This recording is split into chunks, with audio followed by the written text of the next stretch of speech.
Hello, everybody. Welcome to another episode of the GrimDark History Podcast.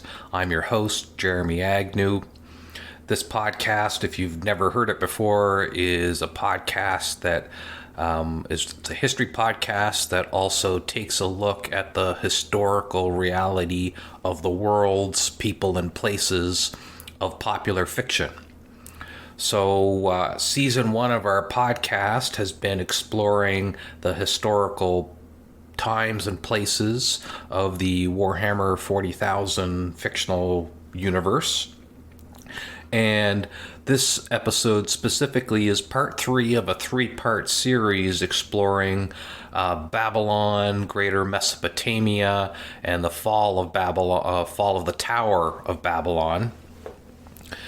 First episode of the series, we live through a fictional reimagining of what the experience might have been for somebody inside a city that was being sieged at this time. In the second episode of the series, we took a look at the greater overview of the Mesopotamian region and the history of it from the from the end of the Uruk period and the start of the Akkadian Empire to the rise of Assyria. We also explored the religion of Babylon, the society of Mesopotamia, and the types of people that you would encounter within Greater Mesopotamia and its connection to the rest of the world. And in this episode, we're going to be tackling the last pieces of history, the Assyrians, the Bronze Age collapse, and then we're finally going to get to the destruction of the Tower of Babylon. If you haven't listened to the first 2 episodes, I would recommend you do it. It's just the last 2 episodes in this series. But if you haven't, should be just fine diving right in. Spoiler alert, though, we are going to be discussing some novels from the Warhammer 40,000 universe. We'll be talking about sections of the novels Mortis and The End and the Death, Volume 1. I will be providing a spoiler alert ahead of that section as soon as we get to that. So if you're okay with a little bit of spoiler, we're just going to be talking about a couple of paragraphs out of each of the books, so I don't think it'll be a huge surprise. But I'll let you know just before we get to that if you wanted to stop the podcast or skip ahead, which is fine. But that's really what our podcast is about, is the history of the fiction, the historical reality that the fiction talks about. So thanks very much. We're going to get right into the episode, but I just wanted to let you know it's part 3 of a 3-parter, and if you wanted to listen to those before getting to this episode, start that right now. Otherwise, let's dive in. Thank you. When we start today's episode, I'd like you to ask yourself, what are some of the most invaded or war-torn or conquered places that you can think of historically? And when I say that, I don't just mean something that might have experienced, 1 or 2 generations of war. That's horrible, obviously. What we're talking about is a place that might be invaded, 1 generation, and then maybe 50, 60 years later, they're invaded again by somebody else. Maybe they break free, revolt, and then they're conquered again. Or maybe a place that's of strategic importance between the borders of 2 powerful nations. And while these nations are fighting over themselves, through time, because your place is of strategic importance, you're the one that kind of always bears the brunt of a nation at war. Now, there are dozens, probably hundreds of these places that we can have examples of through history.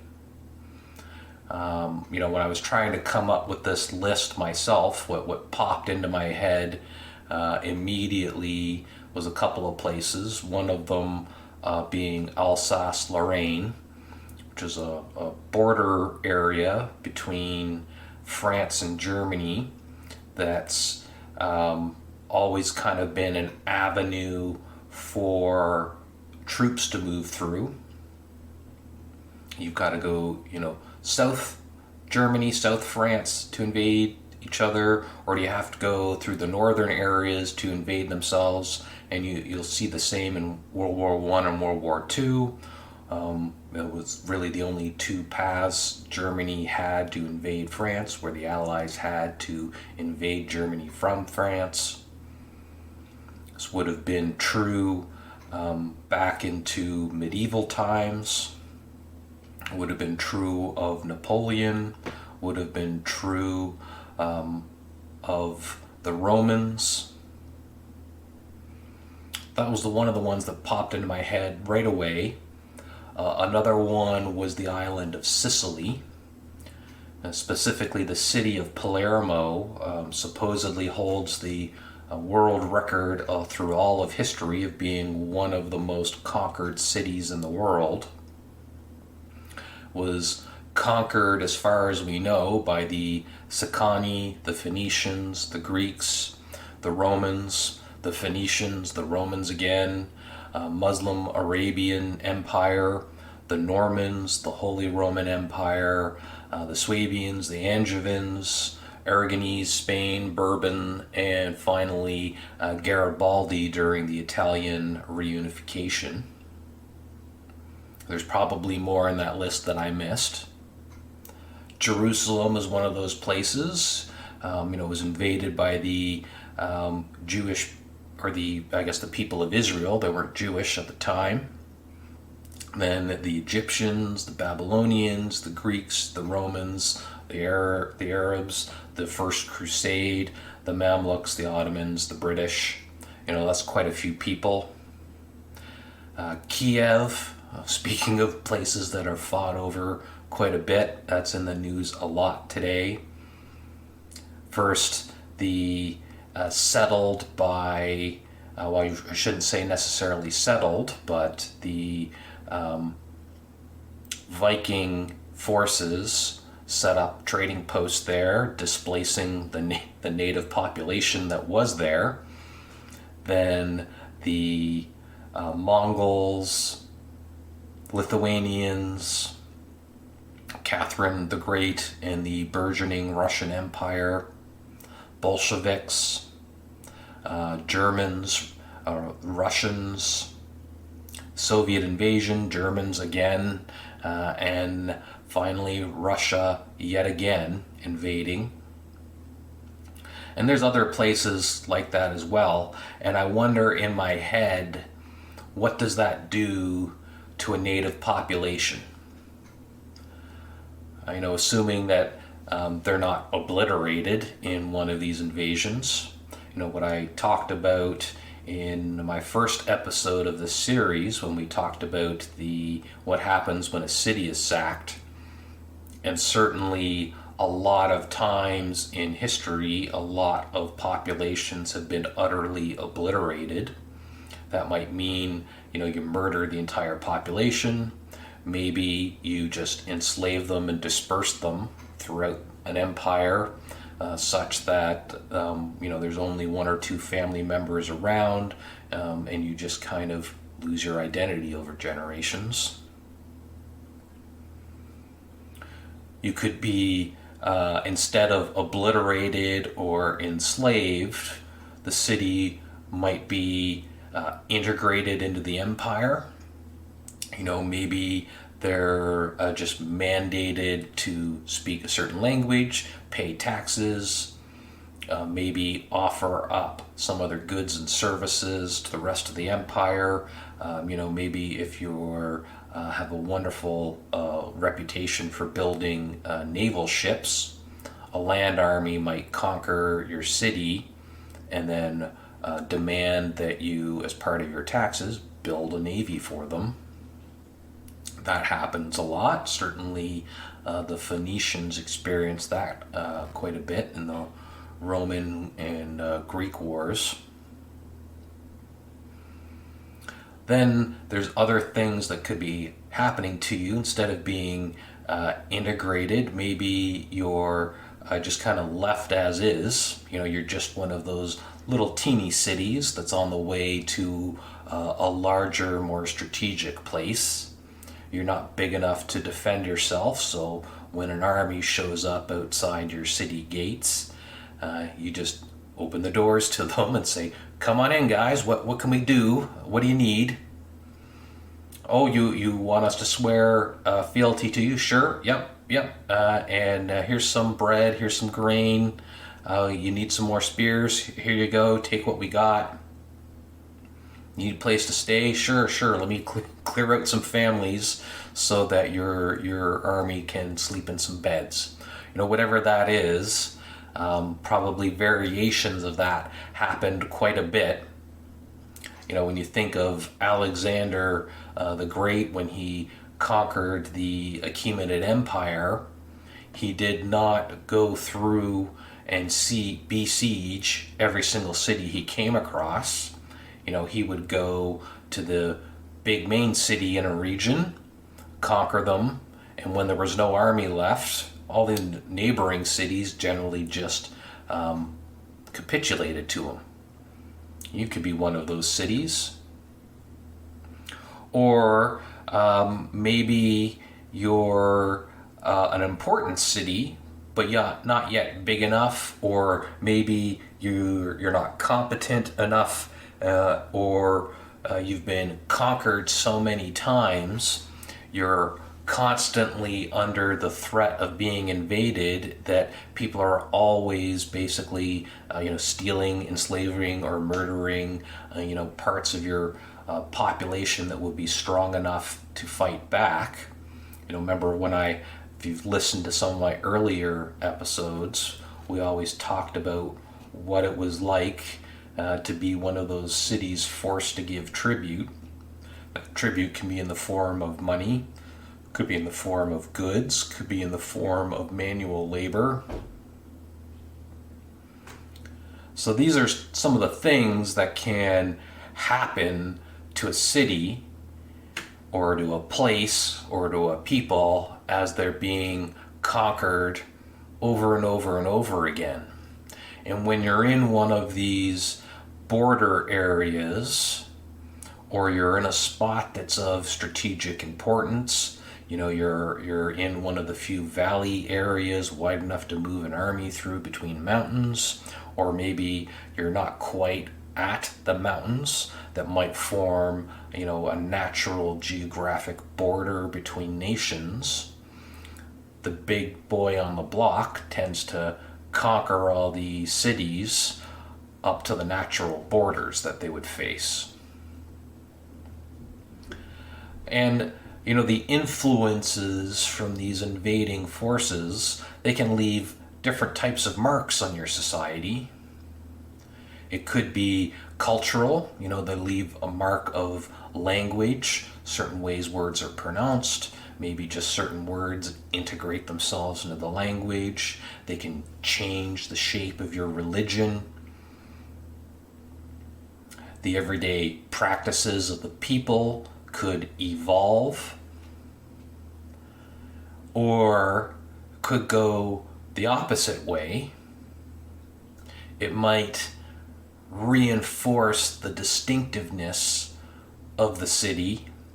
They might, instead of becoming one of those people that kind of gets a little cultural PTSD of, oh, here's somebody else coming to conquer us, let's give them what we can and maybe they'll move on. You don't want to live in fear.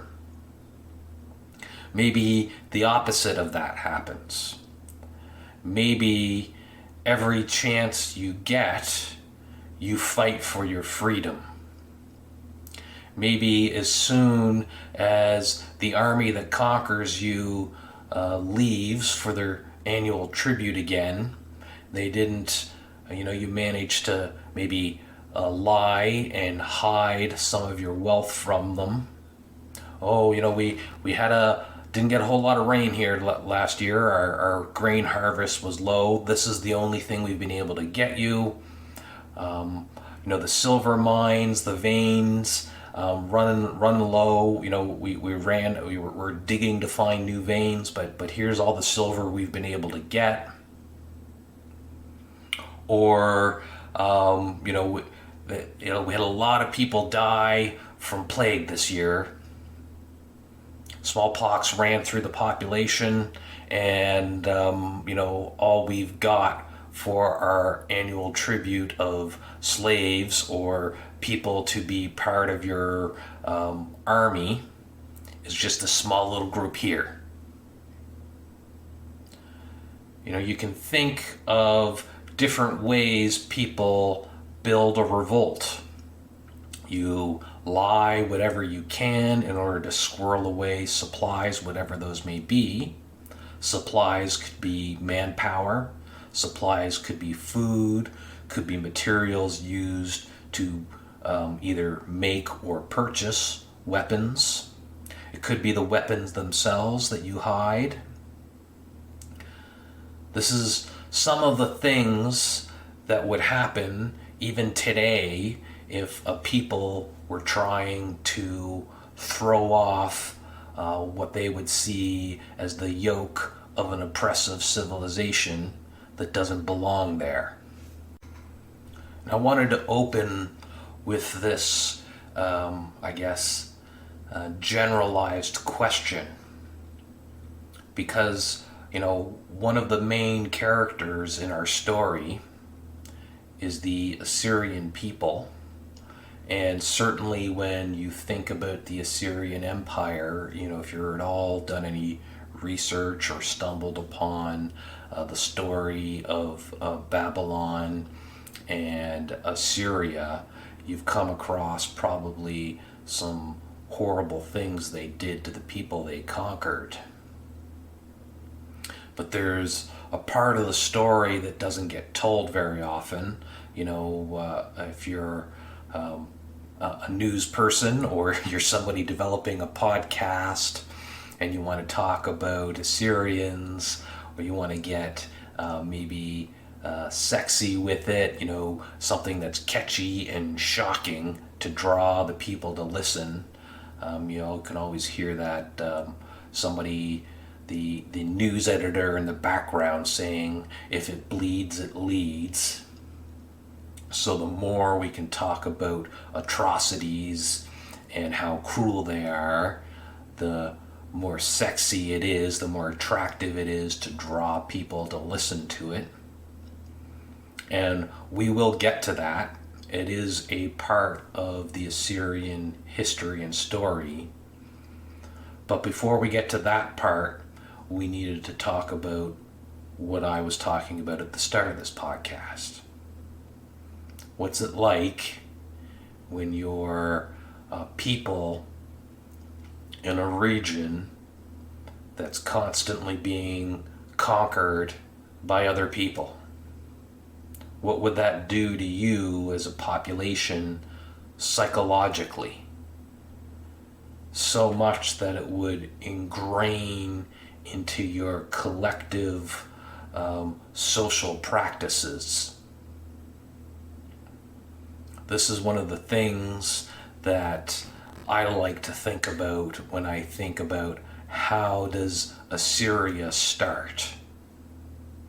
Because Assyria is one of those places that's on, the borders of a lot of different powerful people. So getting back to this little city that's on the borders of a lot of powerful places, but not quite strong enough to hold their own, we have a city called Ashur. And Ashur today is in northern Iraq. It's very near where the borders of modern day Syria, Turkey, and Iraq are. And Ashur was just a city-state like any other in the Mesopotamian region, but they didn't start out as their own kind of kingdom like Babylon did. Ashur was the client city of a kingdom or empire called the Mitanni.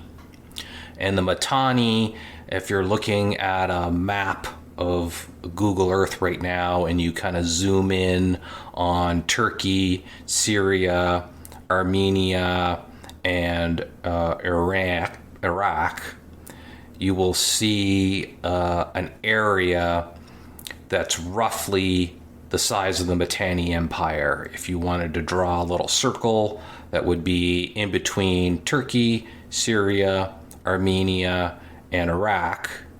That's roughly the size of the Mitanni Empire.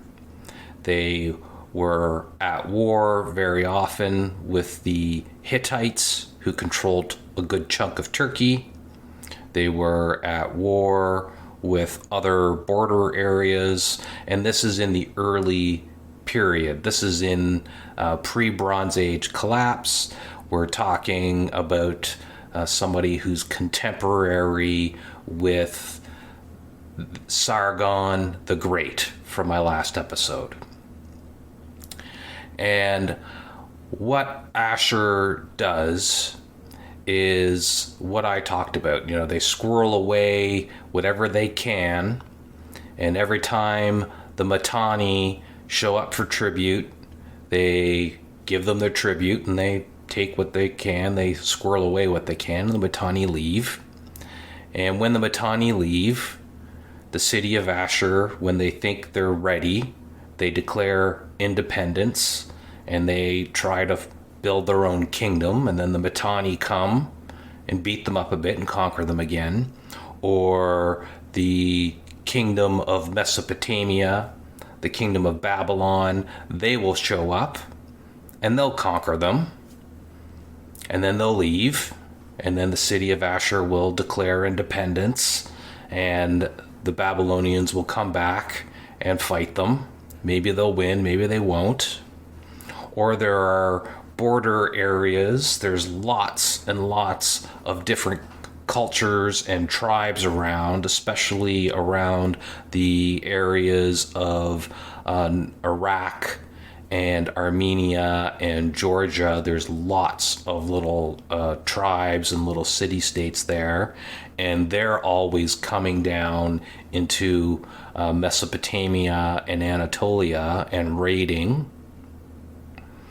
So Ashur is one of these places that just happens to have the luck of being a spot that's kind of at the edges of a lot of different kingdoms, and nobody really wants to fully conquer them, but they show up, they conquer them, they might raid the city, they might say, okay, you're ours now, but then they turn around and leave, because at this time, this period, there's a season of war. Everybody who shows up for battle has to go back to the fields to bring in the harvest at the end of the growing season. That usually means the end of the war season. And when the war season ends, there's no armies around. So you as a city can do whatever you want until the next season of war starts up. And then there might be a raiding party from the Armenian area, from the Zagros Mountains in Iraq. The Babylonians might show up. The Mitanni might come back. The Hittites might invade. There's dozens and dozens of different civilizations around here. And Ashur has to deal with all of this. And so Ashur, sometimes, like I said, they will throw off the yoke, and they will become an independent kingdom or city-state for a while. They will be able to successfully raid and even conquer some surrounding cities or city-states. But the season of war keeps coming up, and they keep going back to the harvest. And then they're also dealing with tribal raiders that are very, very good at showing up with their superior horses and mounted soldiers, raiding the cities for everything that was good and movable wealth, and then disappearing into the mountains again. So this is a struggle for the early Assyrian Kingdom. It's conquered, it's reconquered, it gains its independence, it loses it, it becomes part of the Mitanni Empire, it isn't. It gets raided from tribal horsemen in the Armenian and Iranian mountain ranges, sorry. So, but at some point, they do manage to separate themselves and make it stick. And when they do this, they have that kind of PTSD feeling of, oh my God, we're free now. But boy George, the Mitanni could come up at any moment, or the Hittites could show up at any moment, or the Babylonians might show up at any moment, and it takes time to get your army together. It takes time to find out where the threat is coming from, and it may come from multiple areas at a time. You could get raiders coming into your northern city-states at the same time the Babylonians are coming up from the south.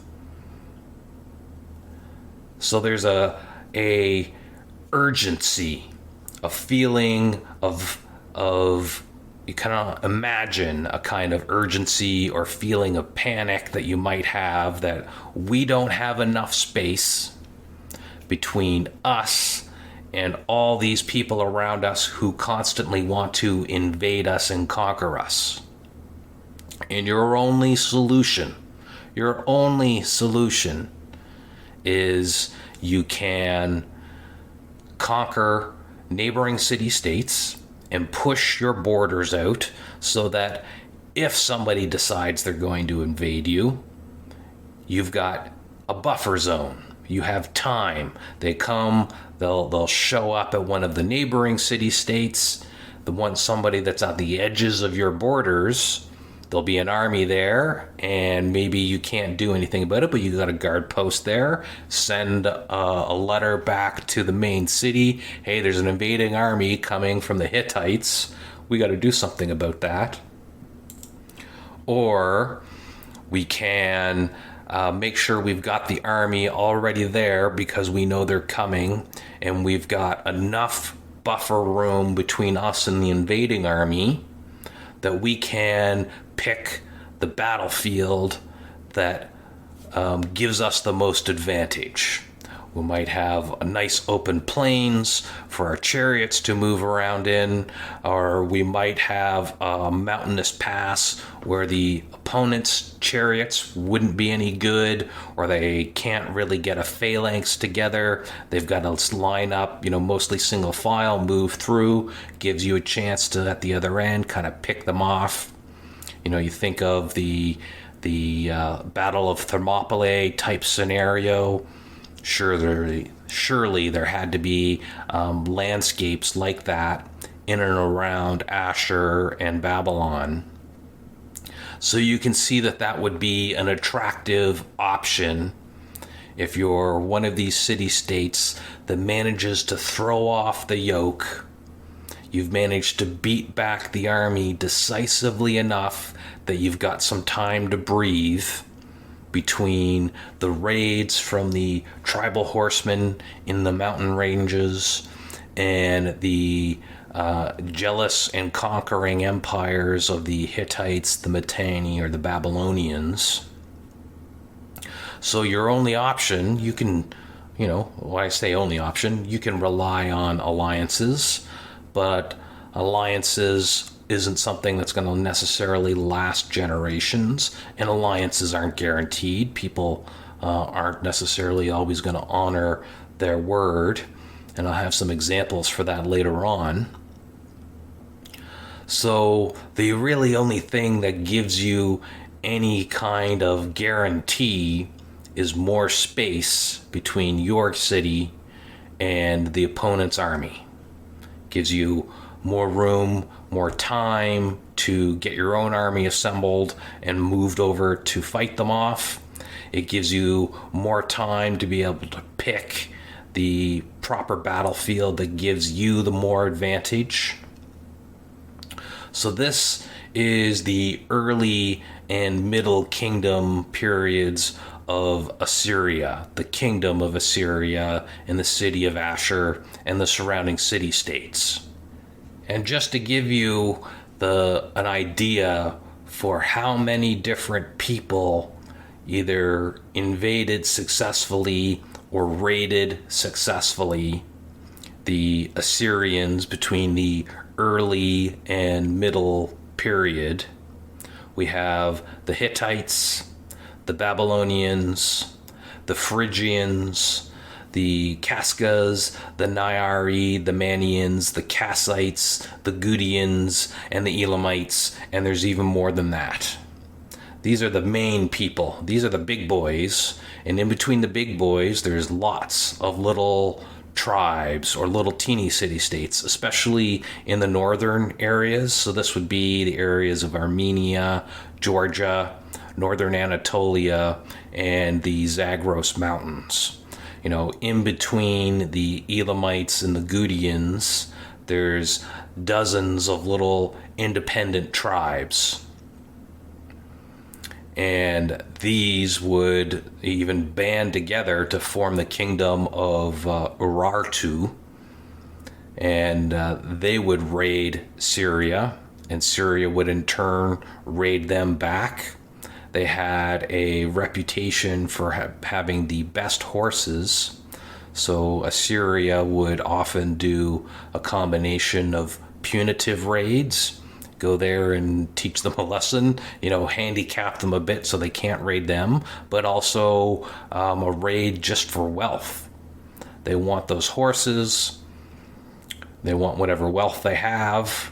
Lots of gold and silver and whatnot and metals in the mountains. And to give you an idea of the types of people the Assyrian army is, now there would be chariots, not in the early phases, but kind of in the late early kingdom into the middle kingdom. Chariots became a popular cavalry choice, but you'd also have archers, sling throwers, spear throwers. You'd have swords and shields, and then you would have, and I'm going to read it to you in the words of the Assyrians, their type of, I guess you want to call it their special forces or their elite commando squad. Quote, "They are furious, raging, taking forms strange as Anzu. They charge forward furiously into the fray without armor. They had stripped off their breastplates, discarded their clothing, tied up their hair, and polished their weapons. The fierce, heroic men danced with sharpened weapons, and they blasted at one another like struggling lions. With eyes flashing and particles drawn in a whirlwind swirled around in combat. Death, as if on a day of thirsting, slakes itself at the sight of the warrior." End quote. This was written on an epic poem by Assyrian king Tukulti-Ninurta. And if you'll find a lot of stuff online describing this as berserkers, and it certainly sounds like it. Naked warriors stripping off their armor, tying up their hair, polishing their weapons so they flash in the sun, and then rushing at each other like struggling lions, eyes flashing. You can just imagine what an army of crazed naked warriors charging at you with flashing eyes and flashing swords, kind of like a cavalry charge. Only not cavalry, obviously, it's infantry, but you can imagine a charge of screaming warriors. They're all naked or anything. They're not a whole lot on the defense side, but if they throw themselves at you in insanity, just trying to murder you at any risk possible. Death, as if on the day of thirsting, slakes itself at the sight of the warrior. This is somebody who, when they show up, a lot of people are going to die. This would be, if it existed, the Assyrian Special Forces, their elite shock troops. And you can imagine on a field of battle, showing up with your peasants and your spears and shields all lined up in a row. You've got some chariots, and you've got some archers and sling throwers, and some spear holders and some guys with swords. And then the opponent army has the similar thing lined up opposite you in the battle, just a few hundred yards away. And then just off to the side, you hear chanting. You see dust swirling around from the warriors dancing and stomping and screaming as they move about without any order at all. That would feel kind of crazy. You'd be the nervous one, especially if you're the one that's on the flank that's facing opposite these people. And then when the armies start moving forward, they're walking. Maybe they're walking in order, marching slowly towards each other. And then just as they get in range of the archers, everybody rushes forward. And you have a huge phalanx, maybe thousands strong, of people with spears and shields kind of locked together. It may not be a total phalanx that you might think of when you think of a Greek phalanx, but it'd be something like that.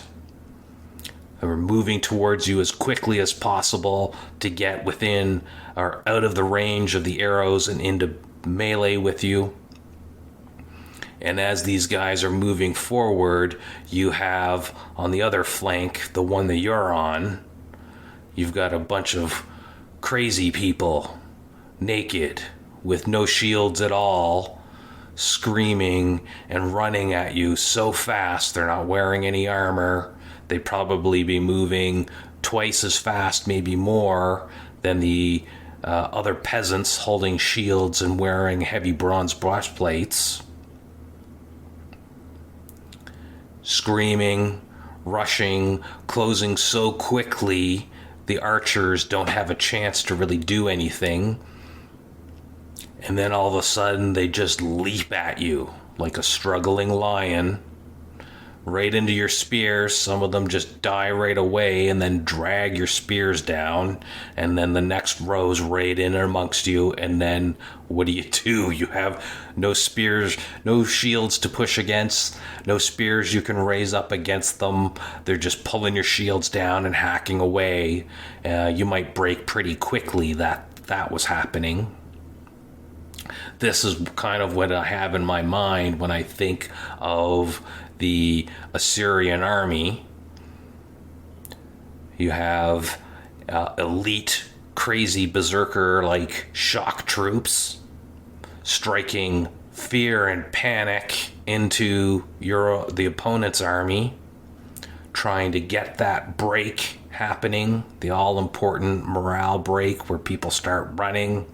And then as people start running, all of a sudden, the main core of the army is there, the phalanx, the spears. You've got cavalry and people in chariots running around, mopping people up. This type of tactic let the kingdom of Assyria maintain its independence and also let them lead a lot of successful raids into the areas of Armenia and Iraq and into Babylon. Now, another thing that helped Assyria become the powerhouse that it was a thing called the Bronze Age collapse. Now, the Bronze Age collapse wasn't just one single event. There was a lot of things that happened to coincide all at once to lead to a massive shift in political power in the Mesopotamian and Levant region. In order for me to talk about this effectively, I'm going to have to do one of two things. One is, the Bronze Age collapse needs its own episode, which I'm not going to do.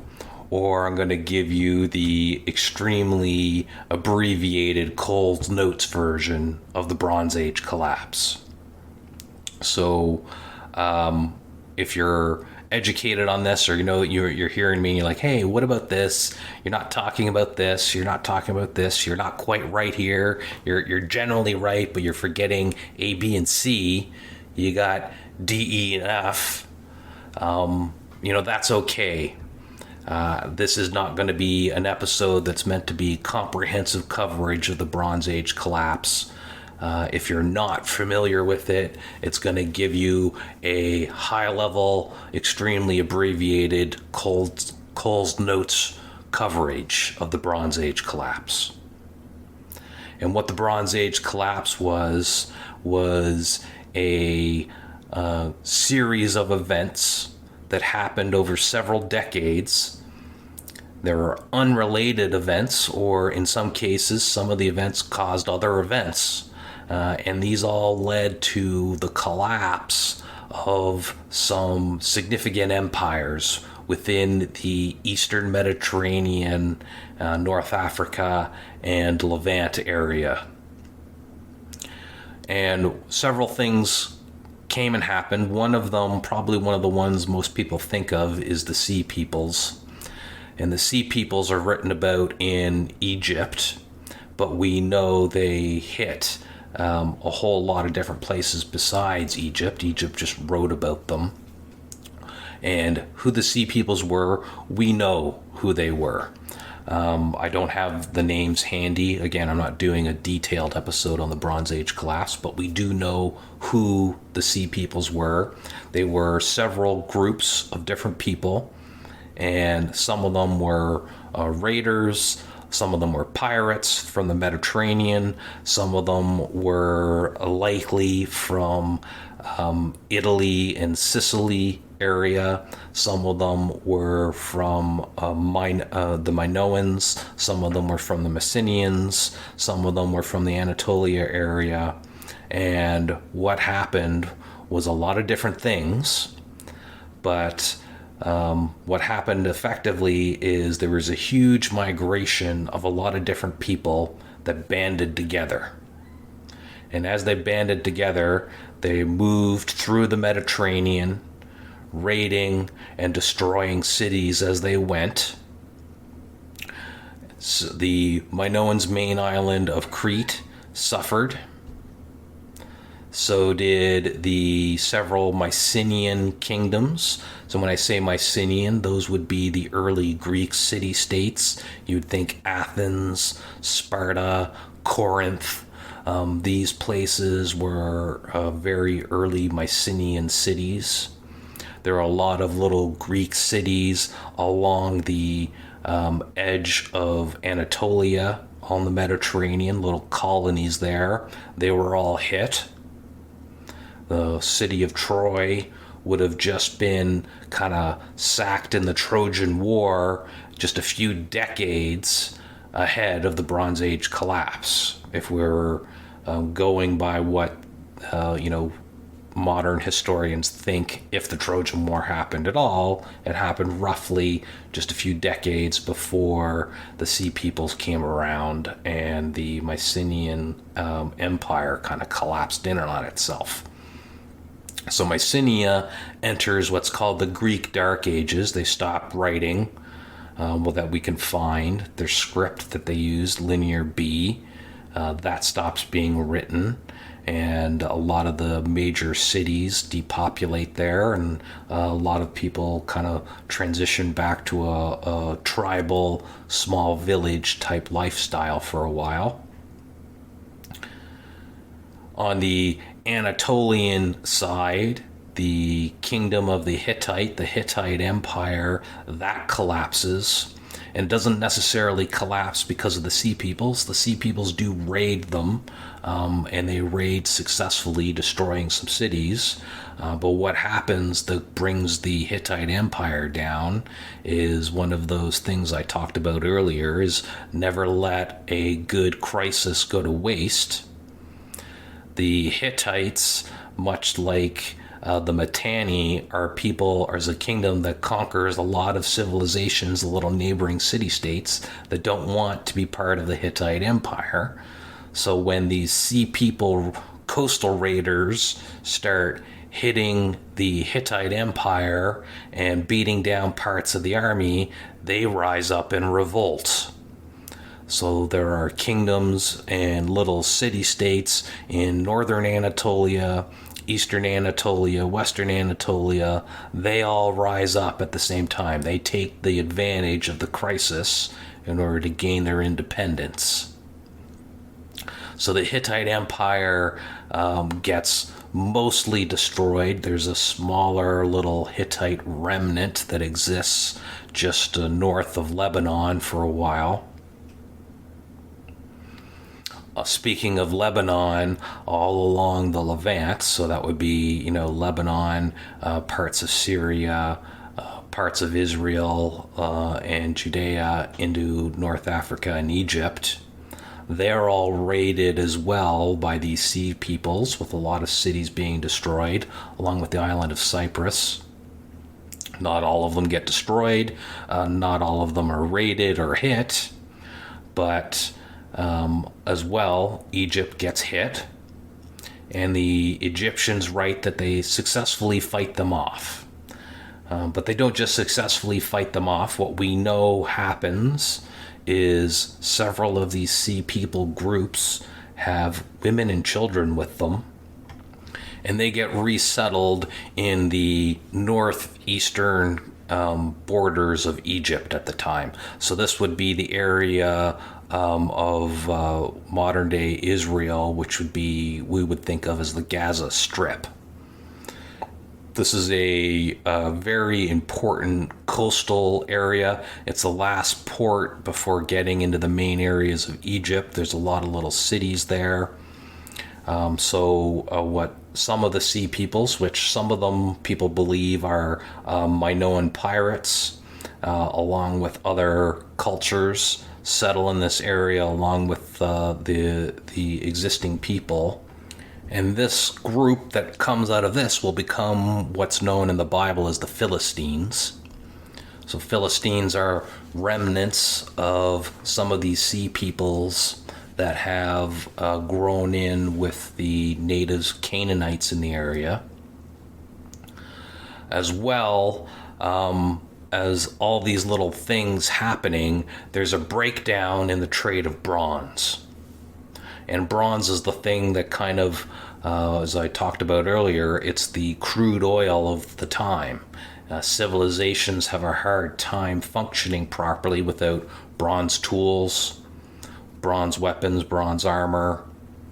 And along with all of this, there's the breakdown in bronze, that trade in the Mediterranean, the breakdown of goods and services that would have moved around the Mediterranean from the collapse of the Minoans and then the Mycenaeans.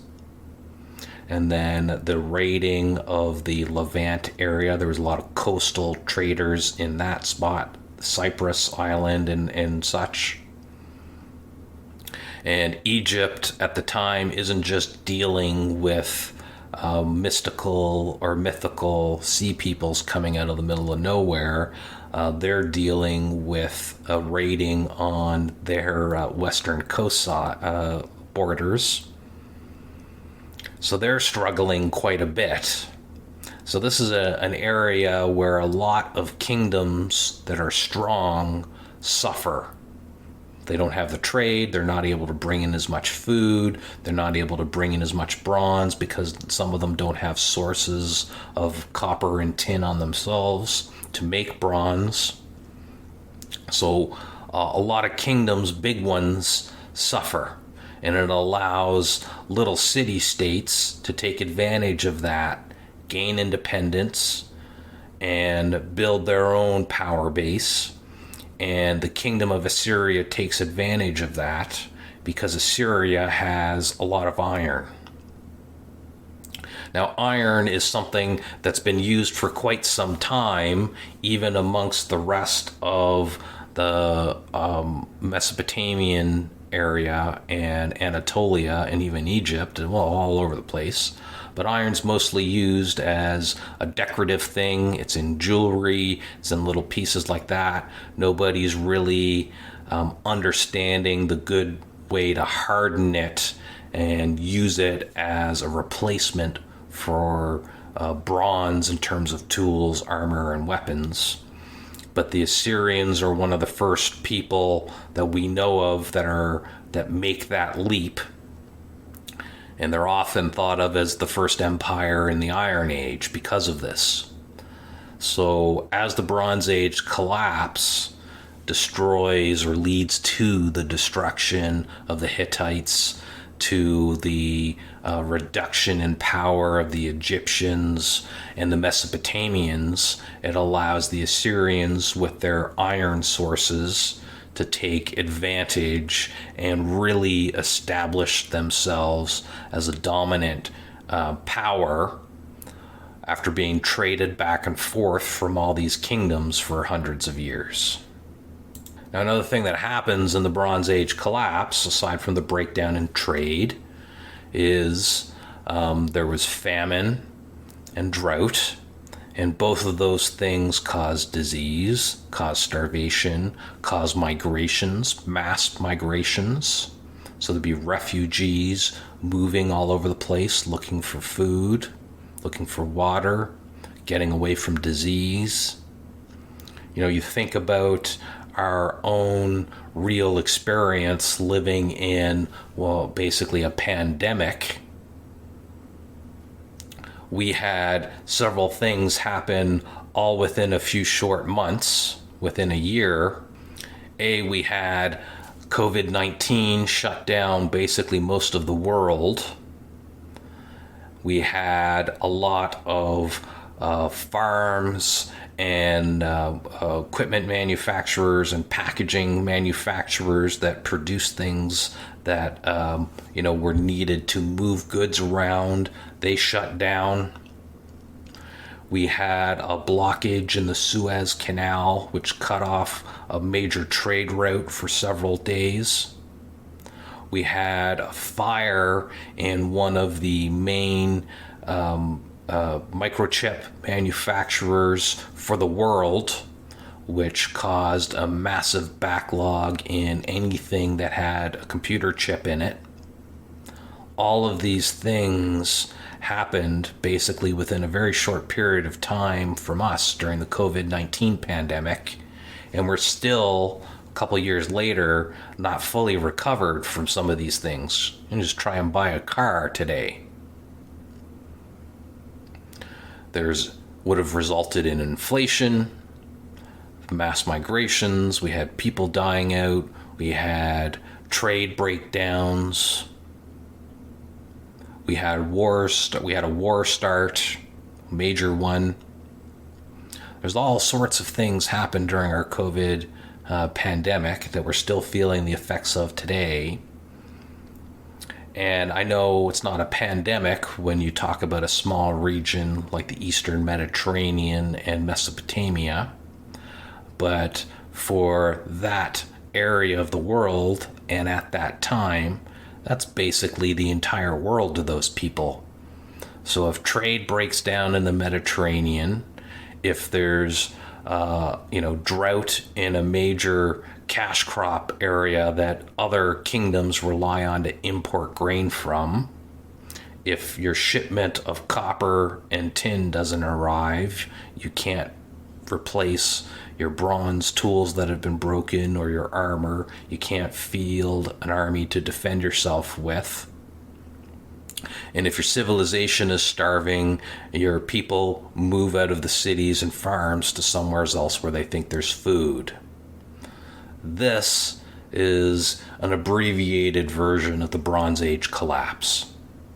And Assyria takes advantage of that, but Assyria isn't the only one that takes advantage of that. A lot of refugees flood out of the areas of Damascus and the northern Saudi Arabian desert areas. The Arameans, the Ammonites, the Suean, the Chaldeans, they're not sea peoples, they're refugees or tribal people moving out of the areas that are impacted, not necessarily by sea people invasions, but impacted by the breakdown in trade, impacted by environmental changes that led to disease, pestilence, and food not being available. Well, the Arameans become a serious problem for the Assyrians, as well as a major influence on the area. But that's not the only one that happens. So we talked about the Philistines arriving in the scene. We have the Phoenicians in Lebanon rising up to become a serious naval power and taking over the trade routes that have fallen apart from the fall of the Mycenaean and Minoan empires. Now, the Aramean people that I mentioned, the ones that are going to be a thorn in the side of Assyria, the Arameans become so successful, so populous in the area, their impact exists right up until the time of Rome and the rise of the Muslim empire that follows Rome. The language of the Arameans, Aramaic, is the one that becomes the common language in the Levant area. That's how populous and successful the Arameans become. Now, this isn't a story about the Arameans. This isn't a podcast about the Assyrians. The podcast is about the destruction of the Tower of Babylon. But I wanted to give a little backstory, walk down a little rabbit hole, go through this little tangent to set the stage for Assyria and the destruction of the Tower of Babylon. Now, we've talked an awful lot about the history of Babylon, about the experience of people inside a city during a siege at this time. We talked about, the very brief history of the Assyrian rise to power. We talked about the Bronze Age collapse. We've talked about Elamites, Assyrians, Hittites, Akkadians, Sumerians, Amorites. All sorts of different civilizations are in this time period. We talked about the types of people within Babylon and Mesopotamia. We talked about their culture. We talked about free women in Mesopotamia. We talked about what a family unit might look like. We talked about schools, about letters, tablets, all sorts of things we've talked about. We've talked about the religion, the kings, festivals. But what we haven't actually talked about yet is the Tower of Babylon. And I think we've set the stage enough that we're ready to talk about the Tower of Babylon and then its destruction. So the Tower of Babylon could be a bunch of different things, but it's generally agreed that the Tower of Babylon, if it existed at all, and if people do think it existed, is the main temple inside the city of Babylon. This would be called the ziggurat. You know, if you were with me listening to my episode on the civilizations of the Copper Age, I talked quite a bit about the Uruk period and the white ziggurat. This would be the similar thing, only a much bigger temple, where at a later date and time, engineering and construction technologies have improved. This would be the main temple inside the city of Babylon, and that temple was dedicated to the god of Babylon that I mentioned in my last episode. That's Marduk. It was referred to by the Babylonians as the Etemenanki, or the ziggurat at Babylon. Etemenanki is the Sumerian term. It means temple of the foundation of heaven and earth. It's the name given to the main temple of Marduk. And as to how it looked, it would have been a series of concentrically smaller levels or stories. You know, you got a big platform at the bottom, your second story is a little shorter, third story is a little shorter, and so on until you get to the top of the tower. At the top of the tower is where the statue of the god Marduk would be. That would be his home throughout the year. You know, when we talked about the Mesopotamian religion, especially the religion within Babylon, they would take Marduk out of the tower occasionally, especially for the festival of Akitu, but also to visit other gods in other cities. But when he's not out of the city, visiting other gods, Marduk is at the top of the tower in a holy place, being attended to by his priests. Now, as to what the tower, how high it was, we've got a lot of different suggestions for how tall it was. And I'm going to go from most outrageous to what it probably actually looked like. And we're going to have a little fun with this next little bit here, just talking about the different descriptions of the Tower of Babylon in different myths and legends. Now, what I'm going to read to you is not, chronological order of the descriptions of the tower. What I'm going to read to you is basically most outrageous down to the actual description that we have today. So we'll start in the 1300s with an Italian, Giovanni Vellini. He tells us that the tower measured 80 miles round. That's 130 kilometers. And it was 4,000 paces high, which would be almost 6 kilometers in height, and 1,000 paces thick, and each pace being basically 3 feet. 14th century traveler John Mandeville also included an account of the tower and reported that its height was 64 furlongs or 13 kilometers tall. Now, 13 kilometers would not only put you well above every single mountain on Earth by double or more, it would put you into the stratosphere. So there would be basically no breathable oxygen. You'd be well above any clouds.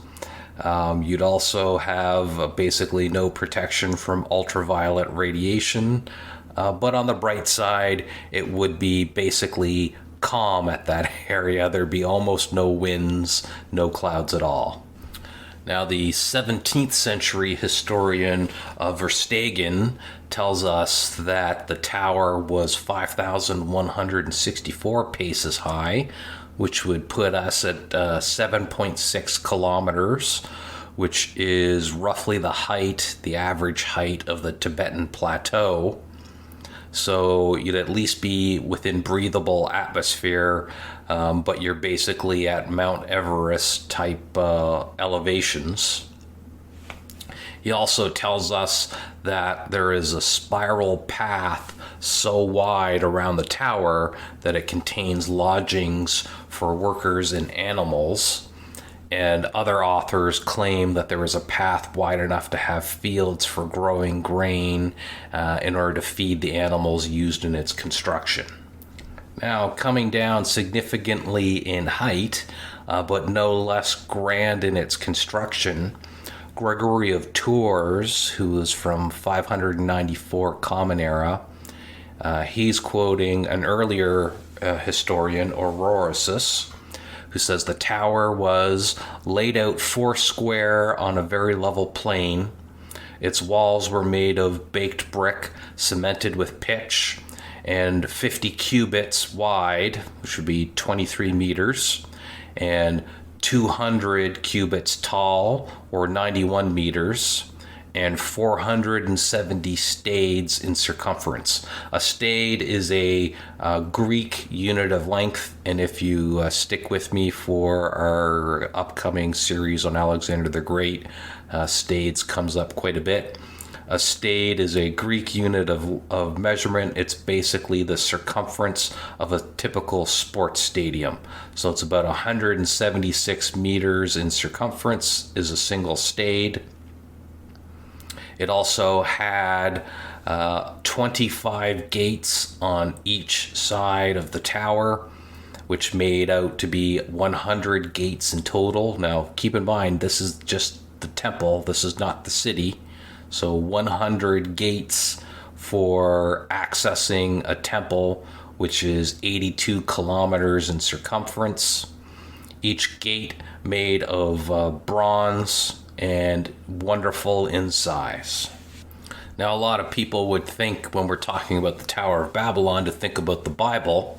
You're probably asking, Jeremy, why haven't you talked about the Bible and the Tower of Babylon yet? Well, now we're about to get there. It appears a few times in the Bible, in the Old Testament. In the book of Genesis, it's mentioned, but there doesn't really give a description for how tall it was. The phrase used to describe it is, it tops the sky, which is really obviously just another way of saying it was really, really tall. The book of Jubilees in the Bible, it does mention the tower's height. It says the tower is 5,433 cubits and 2 palms tall. That would make the tower 2,484 meters, give or take, which, if you're thinking in modern times, that's basically 3 times as tall as the Burj Khalifa Tower, roughly 1.6 miles for our American listeners. The Greek historian Herodotus, he wrote a lot. He lived actually in Persian-controlled Anatolia. That's where he was born. Now, Herodotus wrote in the 5th century before Common Era, and he wrote of the tower, the center of each division of the town was occupied by a fortress. In the one stood the palace of the kings, surrounded by a wall of great strength and size. In the other, we're talking about the other division inside the city, was a sacred precinct of Jupiter. A square enclosure 2 furlongs, 400 meters in each direction, with gates of solid brass, which was also remaining in my time.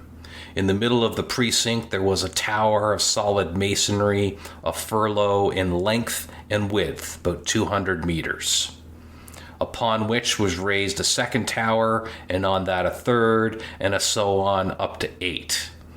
The ascent to the top is on the outside by a path which winds round all the towers. When one is about halfway up, one finds a resting place and seats where persons can sit for some time on their way to the summit. On the topmost tower, there is a spacious temple, and inside the temple stands a couch of unusual size, richly adorned with a golden table by its size. There is no statue of any kind set up in the place, nor is the chamber occupied of nights by anyone but a single native woman who is the Chaldeans, which he's referring to Babylonians. The priests of this god affirm is chosen for himself by the deity out of all the women in the land.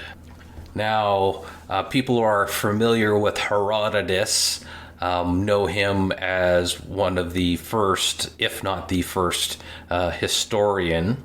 But he's also notorious for his embellishments, for just making up things.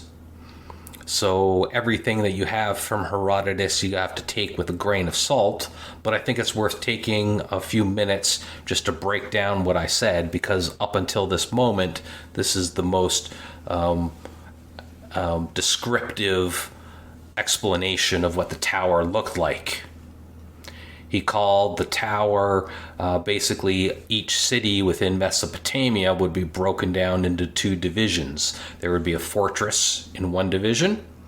That would be where the king and the army would be, the guards. And there would be a second district, which would be where the temple would be. Now, he said the temple was sacred to Jupiter. That's Zeus.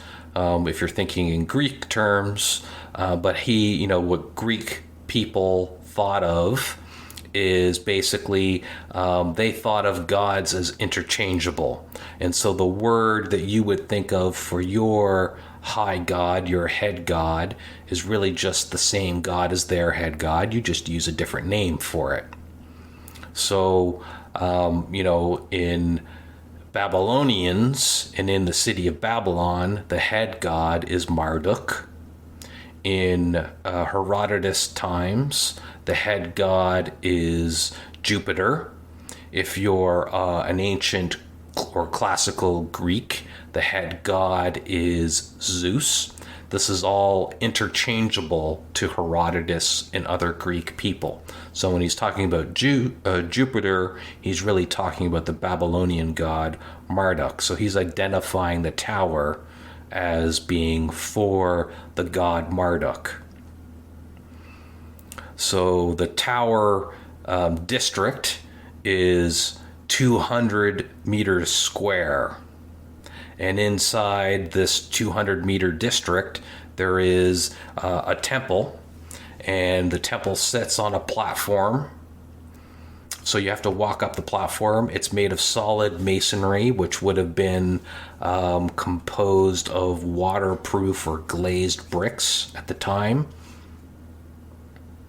And on top of the platform is another platform, and on that is another platform. So we have concentrically smaller towers, platforms, each setting on each other. So you can think of a pyramid, but not a pyramid, that kind of tapering shape, but of individual stories of temple built on top of each other. And as you access the temple, you're walking a path around the side of it.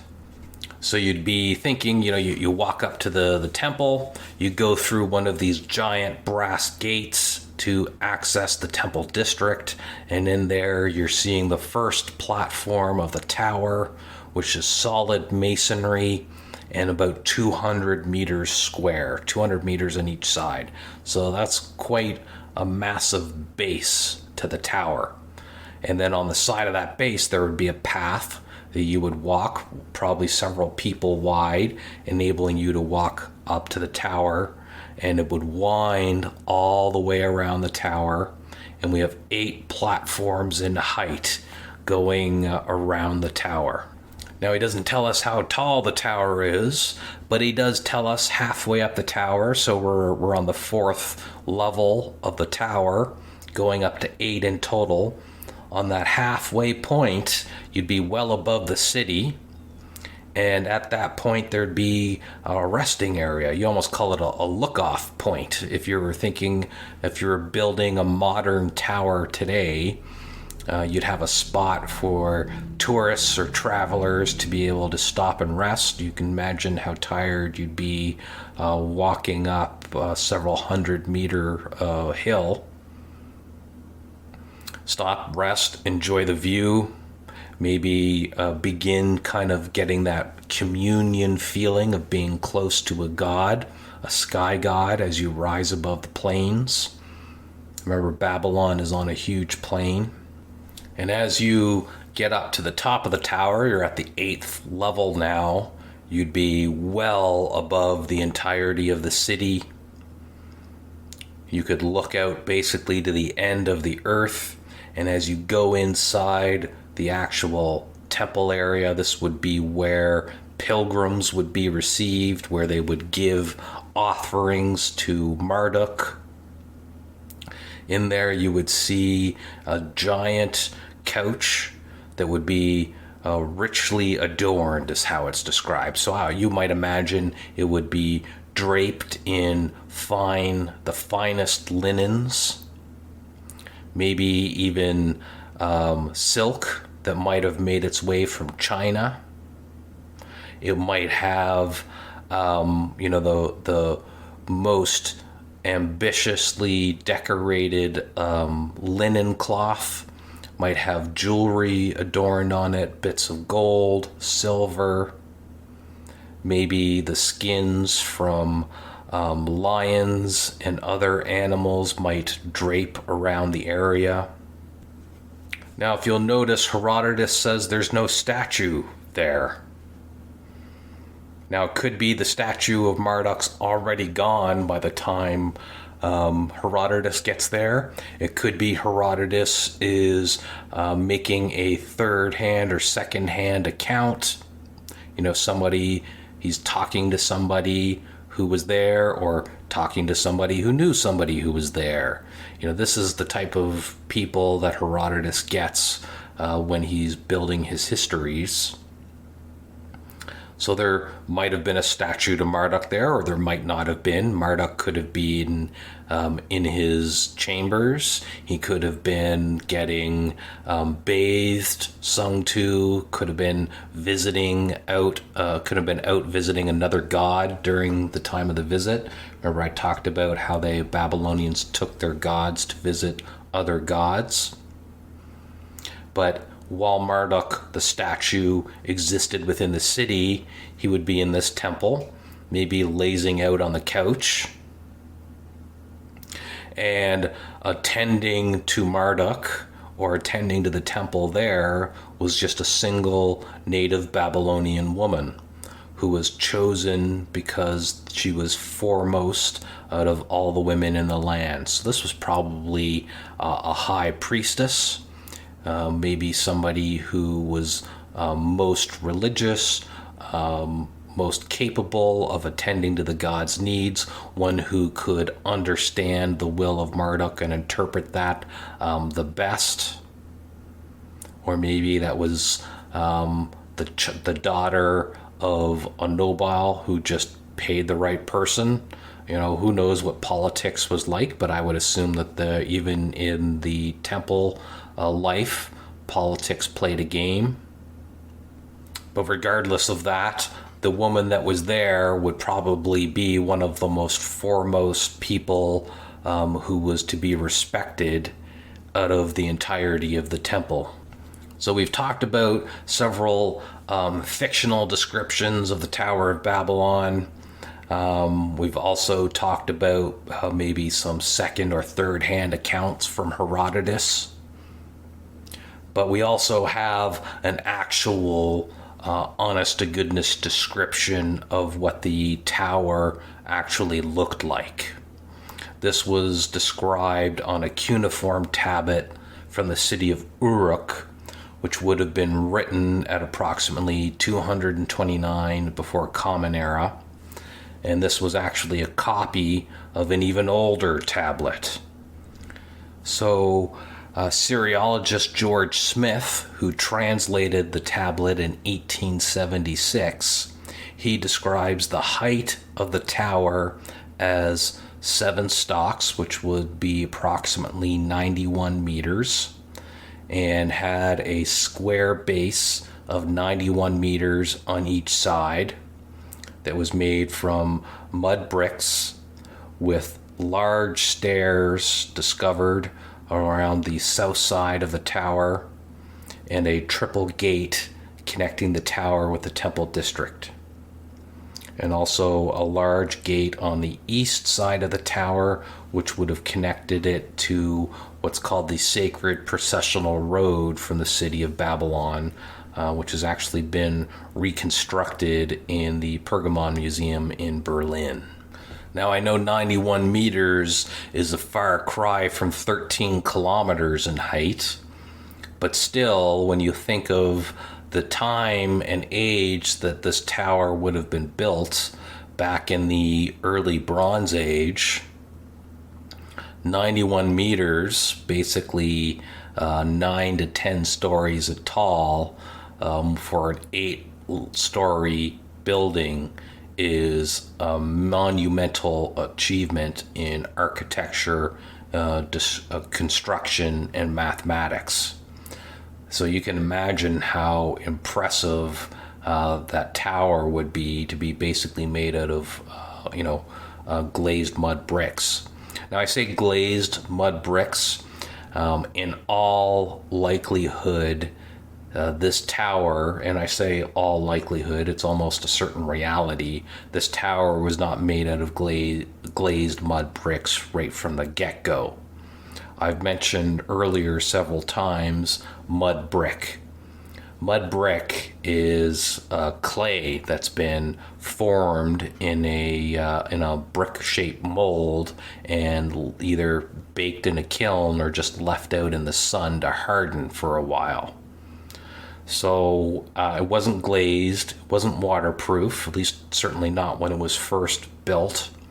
Now, this is an arid climate where Babylon exists, so the tower, whatever its original construction was and original height was, would certainly have deteriorated amongst the timeline of the Babylonian Empire.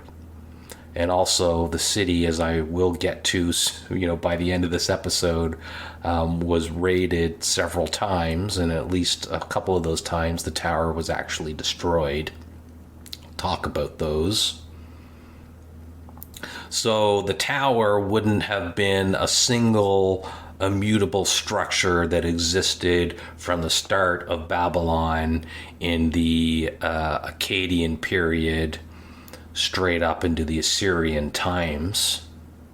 It would have been built, maybe worn out if a rainstorm had gone through several times. Some of the bricks would need to be taken down, replaced, would have been rebuilt several times. Maybe sometimes it would have been completely torn down and built again with somebody who had a more grander way of doing things. Maybe the tower was just a couple stories to start, and then somebody tore it down when they said, we can build 4 or 5 stories easy. Let's tear it down, build something 3 times as tall. It'll be that more impressive to our god Marduk. And you can imagine every few generations the tower needing to be rebuilt, and that at some point along the timeline somebody discovered that you could build a glaze that you can cover mud brick and mortar with, made out of bitumen, and that glaze would make the brick waterproof and it would last a lot longer than normal mud brick left out to be exposed to the elements. Now that we've talked about what information we have about what the tower actually looked like, or at least the outside of the tower, how tall it is, its shape, how to get into it, how to walk up around it, we've got an idea of its grandness. Let's actually start pulling in some of the text from the Warhammer 40,000 lore and compare that to what we've gone over so far and what we know about the time and people in this world. So I'm going to start with an opening, and spoiler alert here, minor spoiler alert. We're going to start with just a quick paragraph from the novel End in the Death, Volume 1. There was a great tower, he says. It was called by some Etemenanki, and stood at a place called Babylon, or Babel. I'm sure that means nothing to any of you because the scriptures no longer taught. It means something to me, said Acte. Was it real? It was, says All. The culture that built it had power. They were a dangerous obstruction to his plans, a danger to everything, actually.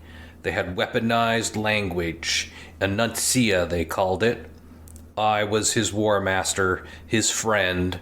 We campaigned and brought them down. I thought we'd burn everything, but to my great disappointment, it turned out he wanted enuncia for his own purposes.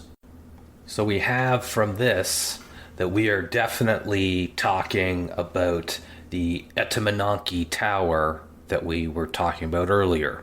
We know we're definitely talking about the same thing, the same place, the same tower, the same building that the Babylonians themselves had within their very city of Babylon. So we definitely know we're talking about the same towers of Babylon here. We're talking about the Temple of Marduk inside the city of Babylon.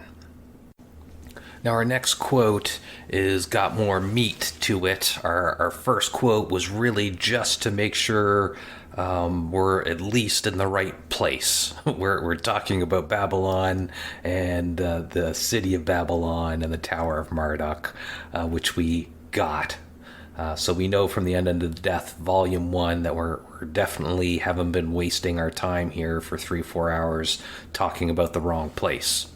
Our next quote is going to be a little more meaty, though. This comes from the novel Mortis, and this part is probably a much more significant spoiler alert. So if you haven't read the novel Mortis, you might want to skip ahead several minutes here, or basically you might as well just actually end the podcast episode right here and come back once you've read the novel. But if you have read the novel, we're going to move on. And if you don't care for some spoilers, then let's enjoy, and we're going to give our next quote right now about what did the Tower of Babylon look like. The soldiers who reached the chamber at the heart of the tower died before they could cross the threshold. Armor tore, bodies blasted back up into the air and then burst apart in turn. Armor plates crushed in on flesh and mashed bones. Legs sank into marble that was now liquid. Pieces of shattered armor extended into smears of blinding light. Time froze. Flesh slid into red ribbons, organs and muscle, peeling away and unraveling into nothing. The air was red and screaming. At the center of the chamber beyond the door, 20 figures stood still, hands locked together, mouths open, lips and tongues charring as they spoke, runnels of blood crusting their cheeks. Frost covered the obsidian beneath their feet. Spears of flame crawled over the silver pillars behind each of them. Words covered every inch of the floor, walls, and domed ceiling. Above and beyond it, the tower rose into the sky, reached up to touch heaven. The circle of 20 spoke and sung, but they were using no tongue of men. Unwords and null sounds came from their throats, biting chunks out of the shouts and screams of the soldiers trying to get into the chamber. Enough. The words somehow carried through the babble of unwords pouring from the 20. There was a figure at the door. Blood streaked his armor and face. His crown gleamed like a circle of flame. The circle of 20 trembled. The man in the crown grimaced and then stepped into the chamber. The air around him thickened. He pushed on, his footsteps forcing their way down towards the stone floor of the room. The shriek of unsound rose beyond hearing. The man in the crown forced himself forwards, face set. Fire haloed him. The metal of his armor was red with heat. Shadows and rainbow light burst and spun in the chamber. The frost on the walls thickened. Dust and snow billowed from nowhere on gusts of wind. The man in the crown surged forwards. He was burning, the flush of his face charring, but still he pushed forwards. Light exploded from him, blinked to blackness, and then back to blinding white. Cracks split the stone floor. Frost flashed to steam. A pressure wave ripped into the nearest of the circle of figures, tossing them up into the air, and now the man in the crown was coming forwards, not with one step, but with strides. Sword drawn, flame gathering on its edges as it rose. Behind him, soldiers coming through the doorway. And the circle of speakers and singers were twisting, panicking, the howls coming from their throats now, simple sounds of human rage and fear. Stillness. Complete stillness. Faces frozen, embers and ashes suspended in midair. John Grammaticus walked into the middle of the tableau. All stood in the place where he had been when he had lived the dream in reality, 2 steps behind the man with the crown and the burning sword. All shifted and heard the fish scales of his pearl-white armor chime as he moved. He watched John circle the man in the crown.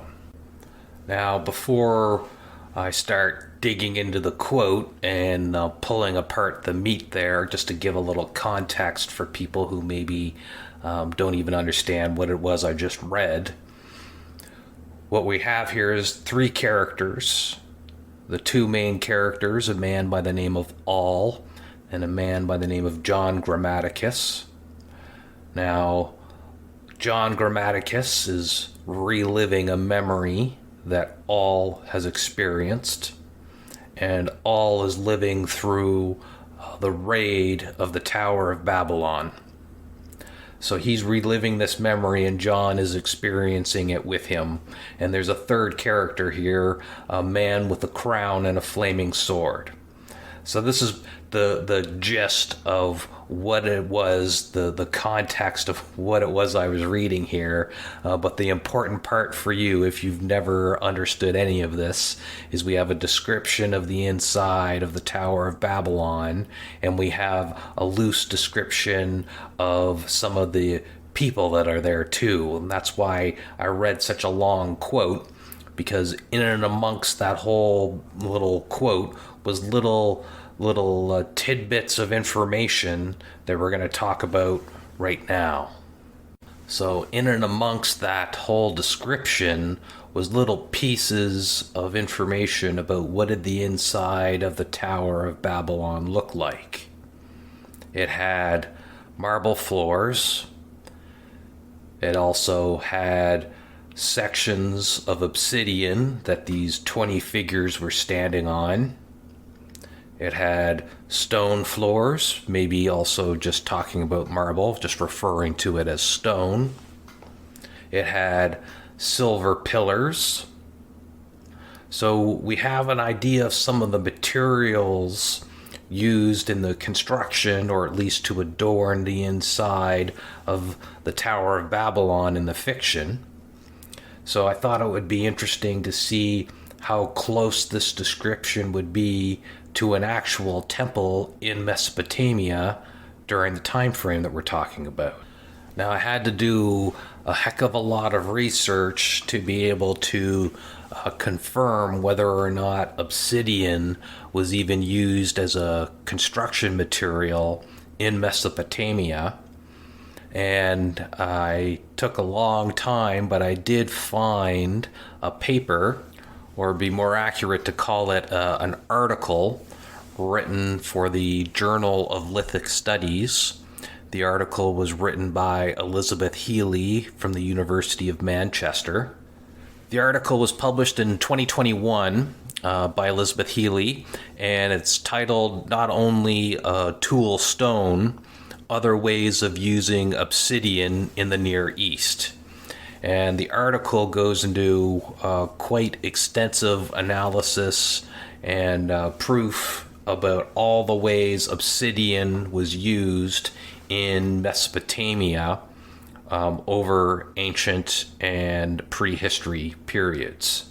I'm not going to obviously read the entire article to you, but what I did do was pull out little pieces of information that reinforces or maybe refutes the example provided in the novel Mortis.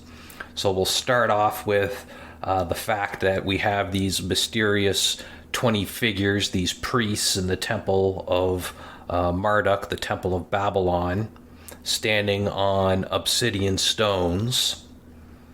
Now, we do know from within the Mesopotamian period that obsidian was seen to have mystical properties. Its significance as a raw material can be seen by the collection of Mesopotamian king Tiglath-Pileser I, who dedicated the material to the storm god Adad.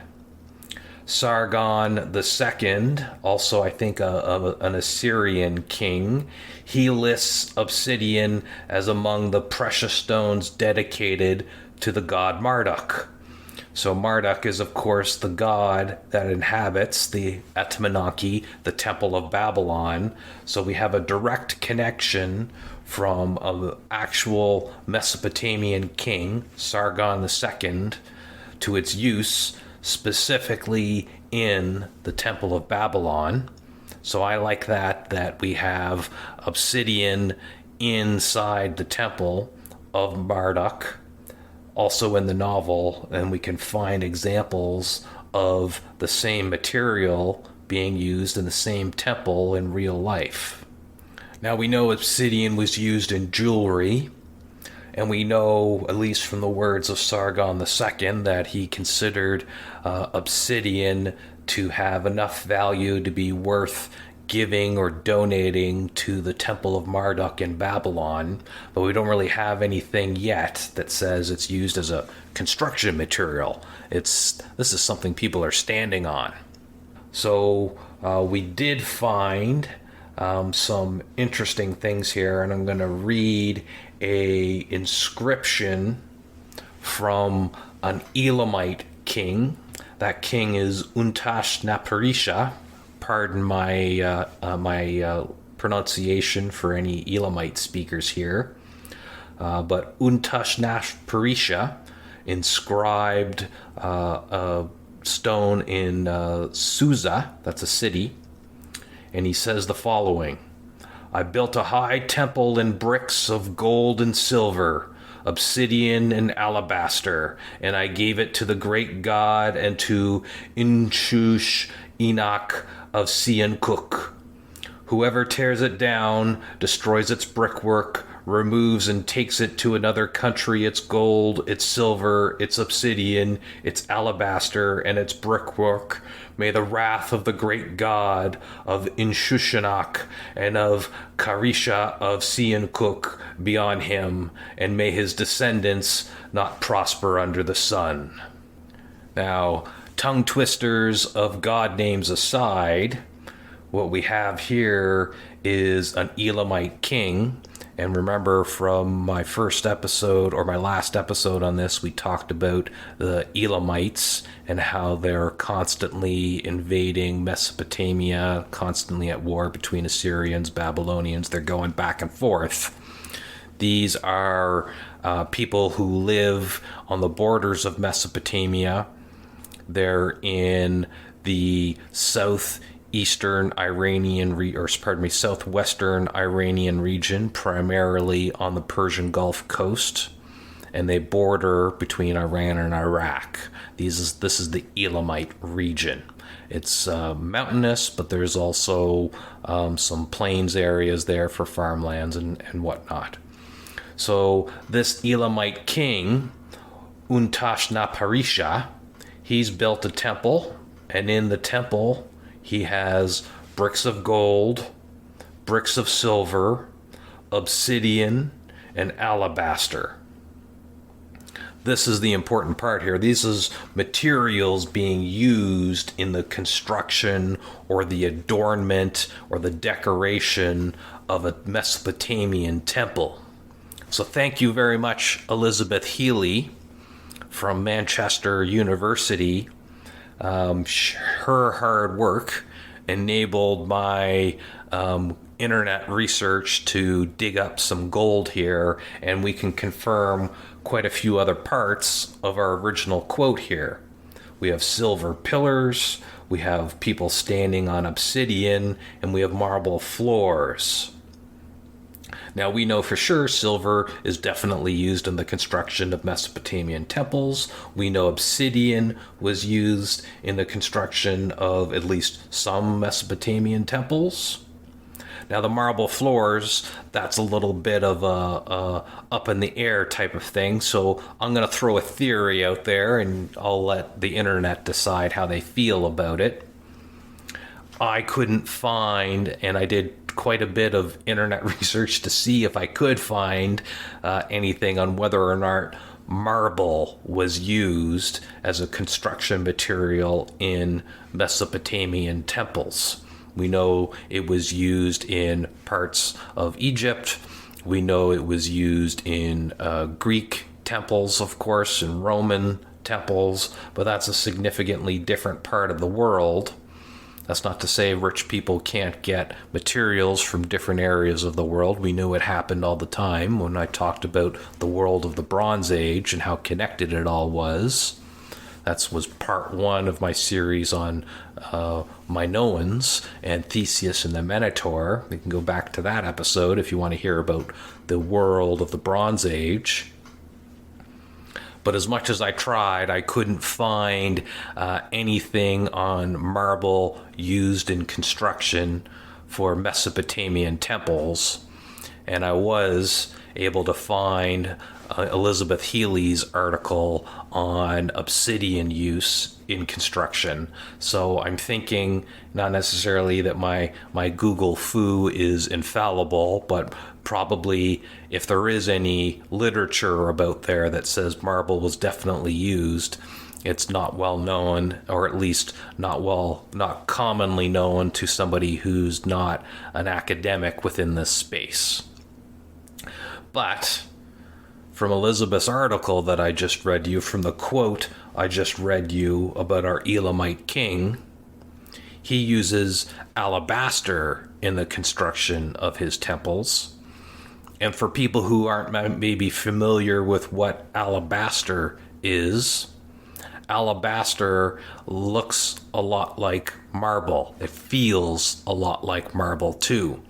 Now, when I think about marble, you might think about it being, kind of the veins of colors moving through it. Alabaster doesn't generally have that look or hue, but alabaster can be pure white, and it can have, especially once it's been polished, that kind of glassy looking surface that you think of when you think of a polished marble stone. Now, alabaster is almost universally used in decoration. It's very soft. It's also water soluble, so water will dissolve alabaster over time. So that's not something you would want to put on your floor. It would wear away very easily. But it might be something, or not might be, it's definitely something that's used to do carvings of people. So it's used in a lot of busts and sculptures.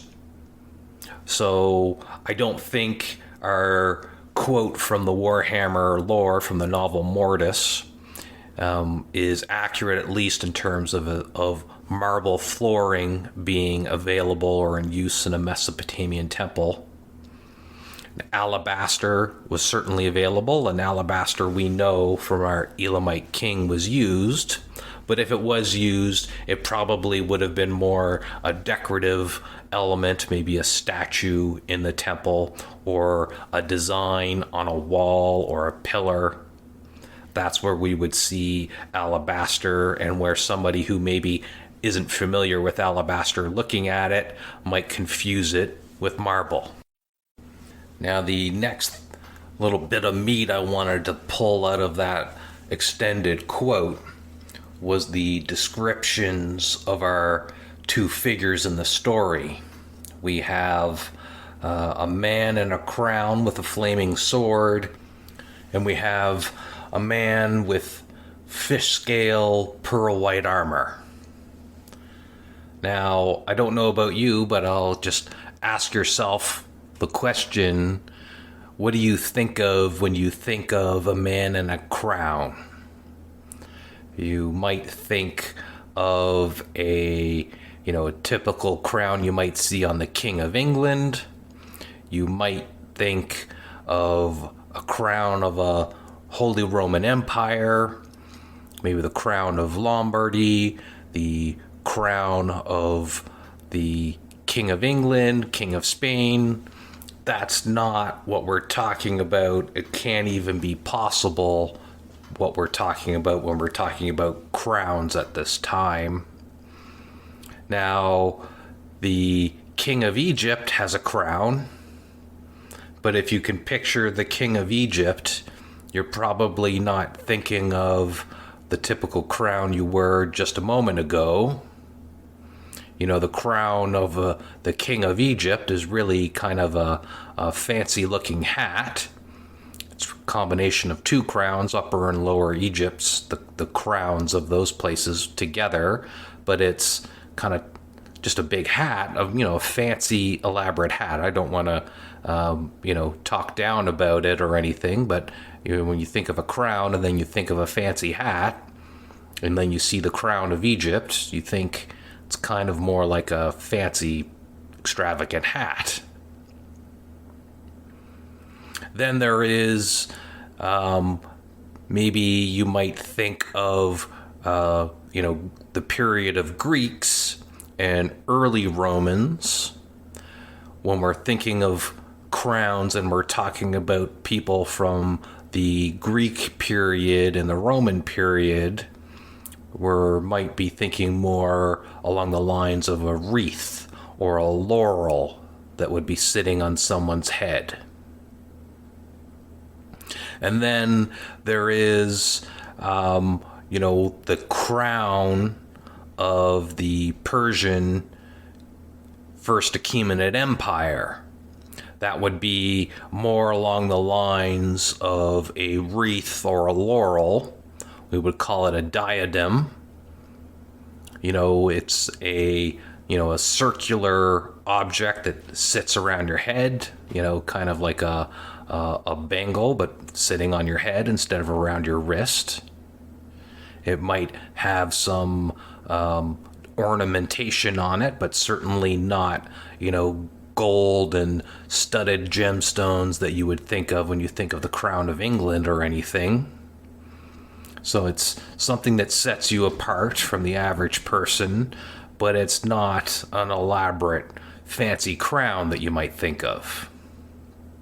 So we have our figure with a crown. I think if we're talking especially about Mesopotamia, and we're talking about the influences of the region that would be coming later, if we're talking about the Achaemenid king, he's wearing a diadem, and maybe that's what our figure with the crown is. It would probably be more accurate to call it a diadem. Maybe he's wearing something more akin to the crown of Egypt, but if you're sacking a city, fighting a battle, raiding a temple, are you really wearing the crown of the king of Egypt, a large, elaborate hat. That's not something that enables you to get through doorways. It's not something that's going to stand up to the wind. It's something that's just going to be knocked off at the first chance it gets. You turn your head too quickly and the thing falls off. That's not something you wear to war.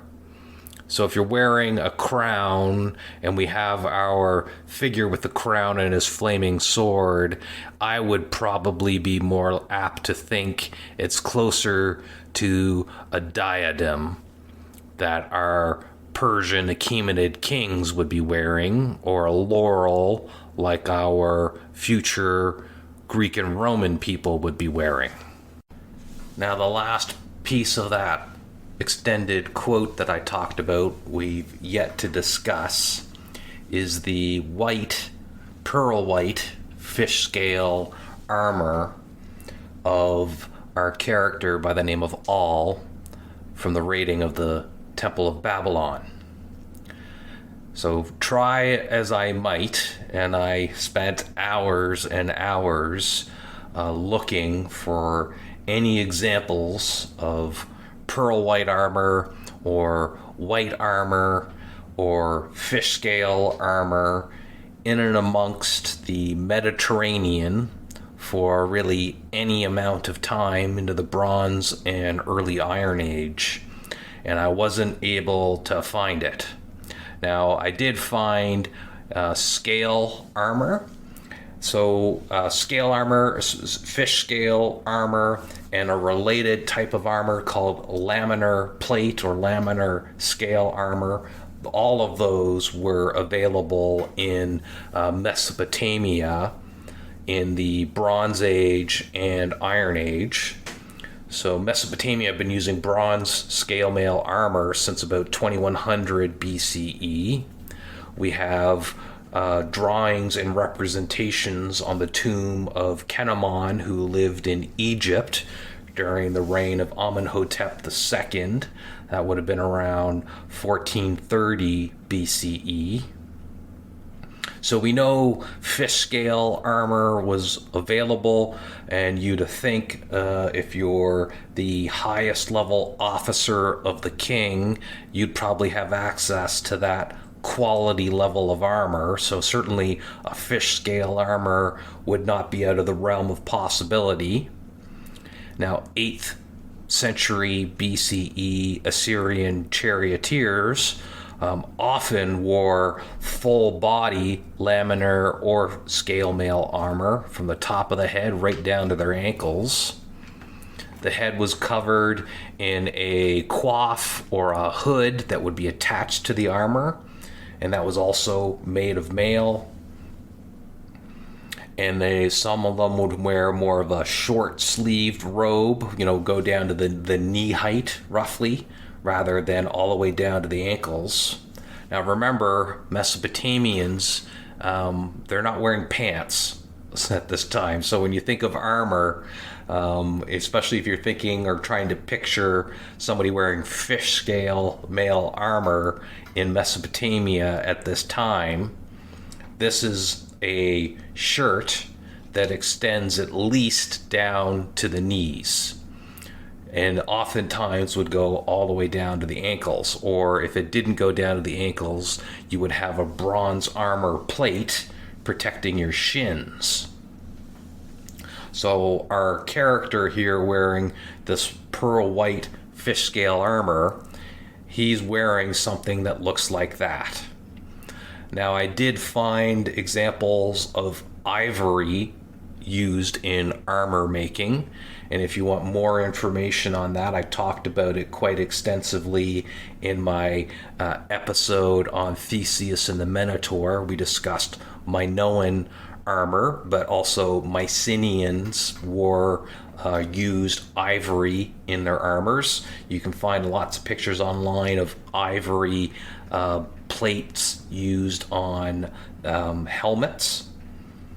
So it may not be out of the realm of possibility for somebody who existed and was living in the Mediterranean in and around the time of the Mycenaeans, to later go into Mesopotamia, and maybe he, being the right-hand man of a rich king, had somebody paid for and make ivory scale plate armor for him. I haven't found any examples of that, but it wouldn't necessarily be out of the realm of possibility for somebody who was fabulously wealthy and had the thoughts to do it, because certainly the skill to work ivory into plates existed. We have examples of that in Minoan and Mycenaean armor, and certainly the skill to make scale mail existed. There's lots of examples of that in the Middle East and in Egypt at the time. So it's not out of the realm of possibility that we would have ivory fish scale. It would be probably one of the most expensive pieces of armor ever created at the time, but not necessarily out of the realm of possibility. Just we haven't found any examples of ivory used in anything more than really a helmet, but it's there. Now there's one more quote I want to pull out of the novel Mortis before we move on to who sacked and destroyed the tower. We know in the novel, obviously, it was the character, the Emperor of Mankind, as well as Olanius Person, or all together sacking the tower, but they're not doing it on their own. They're doing it at the head of an army. He's a king at this time.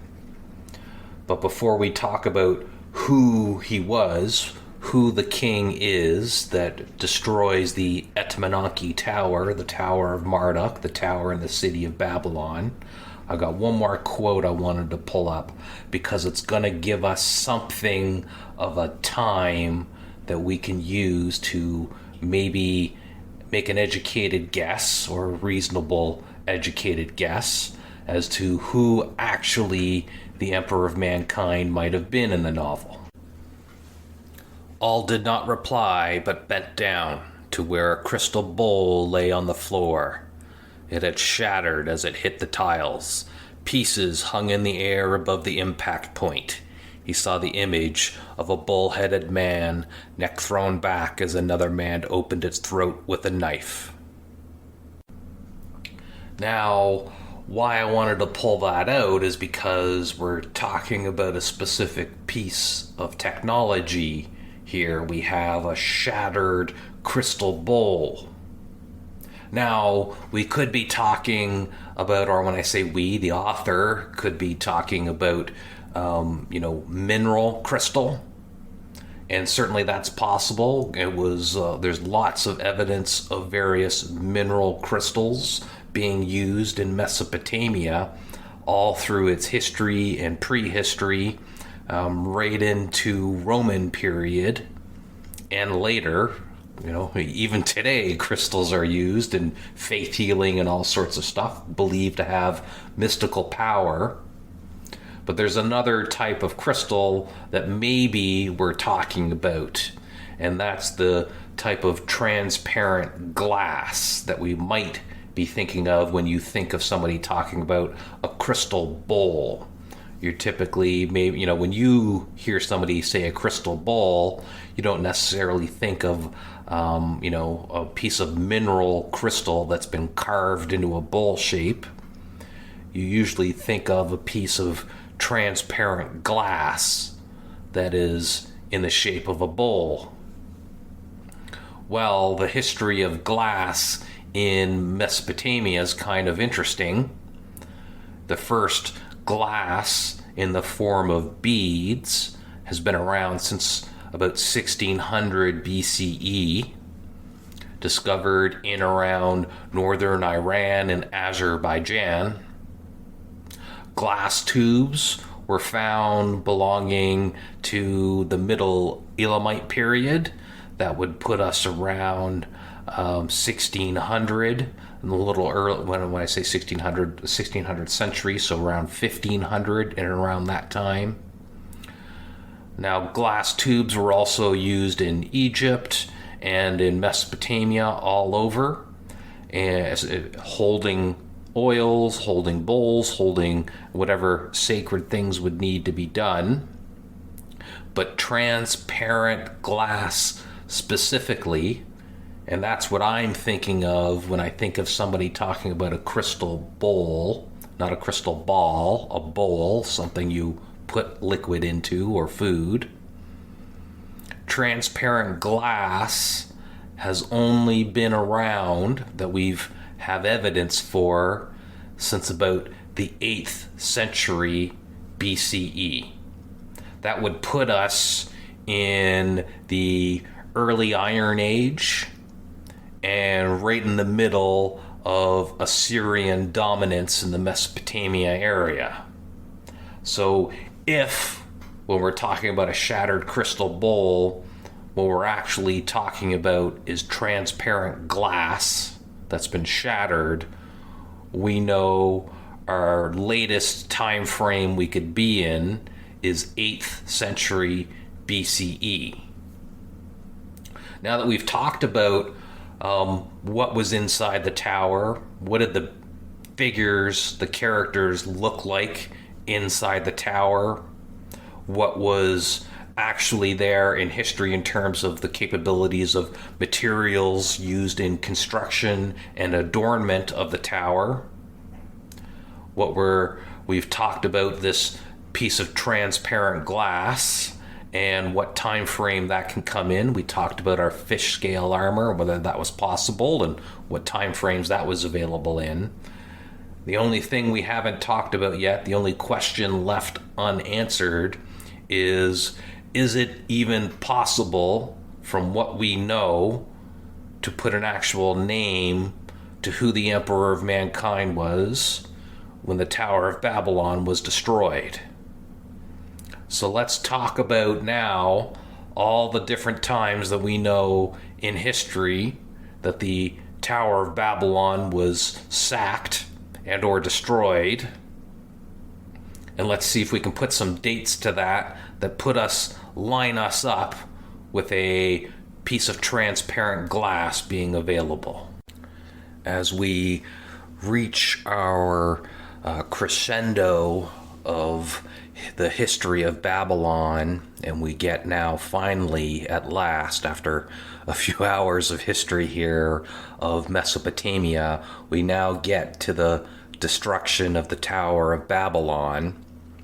I want to draw your attention, before we start here, to our first episode in this series, where we talked about the reality of what it would feel like to be an everyday person in the middle of a city that's under siege during this time. Now, in episode 1, it was the Babylonian siege of Jerusalem and the destruction of the city of Jerusalem we talked about. But that situation could belong to anybody at any time. And as I go through my list here, I want you to keep that in mind, that what we talked about during the Siege of Jerusalem episode is something that would be experienced by the Babylonians living inside the city. Now also, when we talked about in our second episode of this series was how the power of Babylon waxes and wanes, and it is a city that has a certain cultural cachet attached to it. So not everybody that would necessarily invade Babylon and capture the city, not every one of them would necessarily want to destroy or level it, because you want to have the claim of being the king of Babylon, and the prettier your city of Babylon is, the more prestige you have as a king in Mesopotamia. Now, there are some kings that won't care about that, and we'll talk about that, but there are some that do. And this situation waxes and wanes and changes. And if you recall, when my last episode I started it, we talked about the stupefying length of time we're trying to cover here. 1,700 years. So we're going to go through 1,700 years of invasions and destructions and capture of Babylon in just a few minutes. So first off, we're going to start in 1595 BCE. Now in 1595 BCE, something really important happened to the environment. If you listen to my 3-episode series on the Minoans, I spent the first episode talking about the collapse of the Thera volcano on the island of Akrotiri and the eruption of the volcano, which was felt all around the Mediterranean. That happened at about 1600 BCE. So, and that's a guess. That is not by any means an exact date. But the eruption was felt all over the Mediterranean, and it had some catastrophic consequences for the Minoans. But it also had some dire times for the Hittites, who were just northeast of the island of Akrotiri.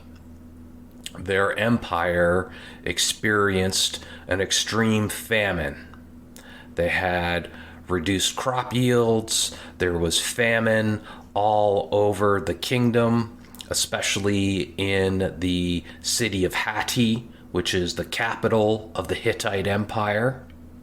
So the king of the Hittites, that is King Mursili I, and apologies if my Hittite is not up to snuff for my pronunciation, but King Mursili I started raiding and sacking every neighboring country he could in order to steal their foods so that he could feed his people. He raised the kingdoms of Yamhad and Hattusi and all around the Hittite kingdoms, but he also was so desperate for food, he took his army 2,000 kilometers just to sack Babylon and the surrounding lands and raided them for their grain. So this was 1595 BCE. Now, if you'll remember during my last episode, the period that follows Sargon the Great and his dynasty, there was a people from the Zagros Mountains that invade and capture the Akkadian dynasty and Mesopotamia, and Babylon is one of those places. They established the Kassite dynasty, the second dynasty of Babylon. They rule for several centuries. Now, they probably would have sacked Babylon and several of the surrounding cities, but I don't think it would have been to the point of leveling the temple or utterly destroying the temple or the city, because they established themselves as a dynasty inside the city of Babylon. So certainly they would have besieged the city, and there would have been a, I guess you would call it, light sacking of the city. if there is possibility of having such a thing as a light sacking of a city. But they moved into the city afterwards and ruled there for several centuries. And we talked about some of the Kassite kings who were significant people in building Babylon. Now, moving ahead out of the 16th century BCE into the 13th, we have our Assyrian king, Tukulti-Ninurta I, who in 1200 BCE, right around early to mid 1200s, he defeated the Hittite Empire. And then that same year, in 1245 BCE, he turned around and sacked Babylon. Now, he would have definitely raided the city and raided the Tower of Babylon. He plundered the wealth from the Hittites and most of Mesopotamia in order to fill the Assyrian treasury and grow his own empire. And the Mesopotamian people, including Assyrians, now remember, Assyrians are also Mesopotamians, they considered the sacking of the Temple of Babylon so serious that they assassinated Tukulti-Ninurta I for his sacrilege. But we're not at the point of crystal clear glass. We're in 1200s BCE, and remember, we want to get closer to 800s BCE. So we're about 400 years away from crystal glass, but still, Assyrian king Tukulti-Ninurta gave Babylon a thorough sacking. Now, if you recall, in my previous episode, we talked about one of our main characters in the story being the Elamites from southwestern Iran. Well, the Elamites, they have their way with Babylon a few points in our story, and the first is right here, and that's 1158 BCE. The Elamite king Kutur-Nahunte I, he captured and plundered Babylon, and he did that because he married the daughter of the king of Babylon, and he felt that that was enough to give him a claim on the throne. So he got his army together and went and killed his father-in-law to take the city of Babylon. Now we're getting close to our golden time period of 800s, 600s BCE to get to our first example of clear glass that would tie us in to the novel Mortis and the Warhammer 40K's Emperor of Mankind sacking the Tower of Babylon. But we're not there yet. We're in 1158 BCE, so we're getting there, but not there. But our next one puts us in a reasonable timeline of seeing crystal clear glass. And that is during the reign of Sargon II, who was an Assyrian king in 710 BCE. Sargon II waged war in Mesopotamia against Babylonian king Marduk Apla-iddina. Now, there was a major battle and a siege of the city north of Babylon between the Assyrians and the city of Babylon. Babylon got to choose their battlefield there, and our king Sargon II sieged the city there. And remember what I talked about, what happens when you siege a city. Well, he defeated the Babylonian army there, and while he was moving towards the city of Babylon, he used his political acumen maybe a little you wash my back, I'll wash yours, a little threats of violence. Nobody wants to be the bad end of having your city sacked. But he convinced the priesthood in Babylon to support him, and they basically opened the city gates for him. So he wouldn't have sacked Babylon. In fact, he stayed in the city of Babylon for 3 years and participated in the Akitu annual festival there, which I talked about in my previous episode on the religion of the Babylonian city.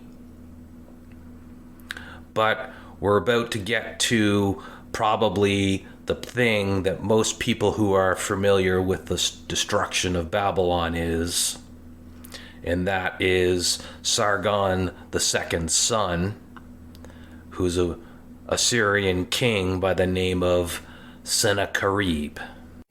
Now, Sargon II, that's Sennacherib's father, as I said, he stayed in Babylon for 3 years. And he didn't just do it because, it's lovely weather there. There's a problem between Assyria and Babylon that's existed for hundreds of years. Assyria didn't like being under the thumb of Babylonian control any more than Babylon liked to be under the thumb of Assyria. So the Babylonian city, the city of Babylon, and other areas in Mesopotamia and the historically part of the lands of Babylon City, they have a reputation of being rebellious. Now, I didn't go through all the little times that there were Babylonian rebellions under Assyrian control, where an Assyrian king had to march down into Babylon, central Iraq, and, siege a bunch of cities and defeat a bunch of armies. But that does happen quite a bit.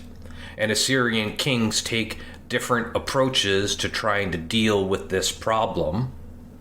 And Sargon II, his approach was to stay in Babylon, participate in the Babylonian Akitu festival. He stayed there for multiple years. He worshipped Marduk. He participated in the annual renewal festival in Akitu. He was making attempts to build, good public relations, if you want to talk about it. He wanted to let the Babylonians know, hey, I am a Babylonian.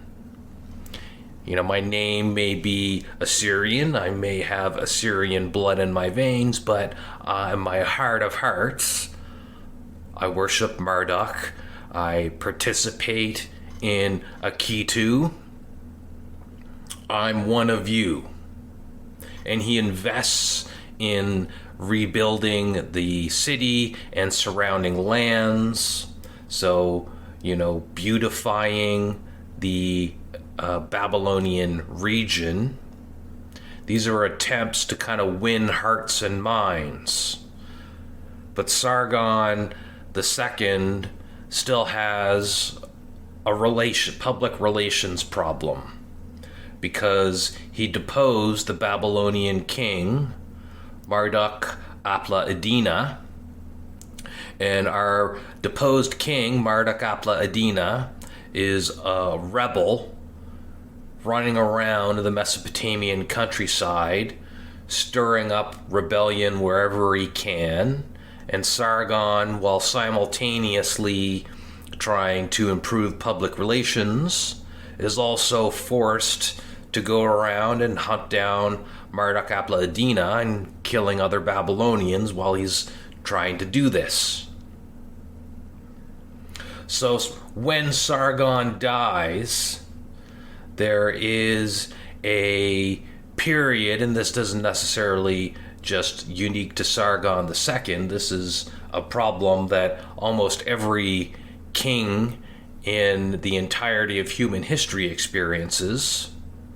there's usually some kind of danger in and around the succession, especially newly conquered lands. These are opportunities for newly conquered lands to declare independence.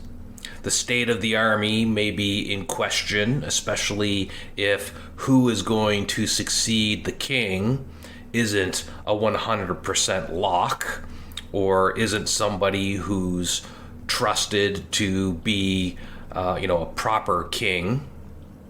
There may be bad blood between the king and some of his nobles, and they may withhold their support and take the opportunity of a succession crisis to cause some trouble. Let's renegotiate my lands, the amount of slaves I get, the taxes I have to provide in tribute, and then yes, I'll give you my army as part of our deal, and I'll swear fealty to you. But until we get to that point, let's have a little talk about how much taxes I owe you. That's the type of thing that would happen during a typical succession. Well, when Sargon II dies, his son Sennacherib has to deal with the succession crisis, and Marduk Apla Adina, our rebellious Babylonian king out in the wilds, he doesn't want to let a good crisis go to waste, so he takes the advantage of the situation and he goes to our Elamite friends, ones that Babylonians have had alliances with in the past, who are experiencing punitive raids from Assyrians. And he says, hey, let's partner up. You help me take my city of Babylon back. And, the city of Babylon and the surrounding lands, the Babylonians there, they're just waiting for an opportunity. They will rise up in rebellion, and then we'll have your army and my army, and we can beat back the Assyrians. And so that's what happens. Our rebel king, Marduk Apla Adina, and his Elamite partner, they retake Babylon. Now, of course, they wouldn't have sacked the city. That's the city that their people are a part of, but they retake Babylon. But Sennacherib, at this time, his succession crisis is done. He's got a lock on control of the Assyrian army and the surrounding lands. And he takes his army and marches them south. And he smashes into the joint Elamite and Babylonian alliance and wins. However, even though he retakes Babylon, he loses track of Marduk Apla Adina, and our rebellious Babylonian king heads into the Levant area, and he stirs up more rebellion there. Let's not wait on our Elamite army to rebuild itself. We need to cause more chaos. So he convinces the kingdoms in and around the Levant to rise up in rebellion against the Assyrians and against Sennacherib. And almost the entirety of the Levant revolts at this time. This is encouraged in part by Egypt, who is a perennial opponent and foe of Assyria. And so we have a whole number of little city-states, Phoenicia, the Philistines, Transjordan, as well as the kingdom of Judah, which is Jerusalem, Gaza, Byblos, Moab, Edom. There's tons and tons of little independent city-states and some slightly larger kingdoms at the time, and all of these ones rise up in rebellion, and Sennacherib is forced to turn around and deal with that. After the Levant Wars, and after Sennacherib puts down the rebellion, he still has his problem of a continually rebelling city-state of Babylon. But he liked the idea of his father having a permanent Assyrian presence in the city to show the local population that it was important for them to be part of the local culture. And so Sennacherib appoints his own son and heir to the Assyrian throne to be king of Babylon while he is managing Syria and the northern lands. And Sennacherib's son is a prince by the name of Ashur-nadin-sumi. And so this is a way to try and keep Assyrian authority close to the ever-continuing popping up of rebellion inside Babylon. Now, Sennacherib still has his Babylonian king, Marduk Apla-iddina, trying to deal with him, and he tracks him down into the Elamite kingdom. So Sennacherib takes his army into the Elam kingdom, in an attempt to permanently end this rebellious Babylonian king. Now, while he's in that city, in that kingdom, he does what you do. You raid and besiege and sack a lot of Elamite cities while he's trying to track down and engage Marduk Apla-iddina. He never does quite capture him. Marduk dies there either of disease or old age, but he never actually captures him. But this doesn't actually stop the rebellious Babylonians. A new independent Babylonian king pops up to take on Marduk Apla-iddina's spot. No power vacuum. Nature abhors a vacuum. So when there's a power vacuum of a Babylonian king to tie a rebellion around, someone new pops up. Now the Elamite king, that's King Kalushu, he's not taking this laying down. He's got an Assyrian army running rampant in his lands. So the the Elamite king takes advantage of Sennacherib being deep in northern Elamite lands, and he heads south and east and goes into Mesopotamia, and he sacks Babylon. And while he's there fighting, he takes Sennacherib's son. And our Elamite king Kalushu, he takes the prince Ashur-nadin-sumi, that's Sennacherib's son and heir. This is the heir to the Assyrian throne. He takes him back into Elam, and he kills him. Well, I should say for sure he kills him. We don't necessarily know for a fact that he kills him, but we do know that Ashur-nadin-sumi dies in Elam, either at the direct hand of King Kalushu, the direct order, or while under the care of King Kalushu. But Sennacherib obviously takes this very personally. Now, if you remember how I started this episode, we talked a bit about the society and psychological presence of Assyrians.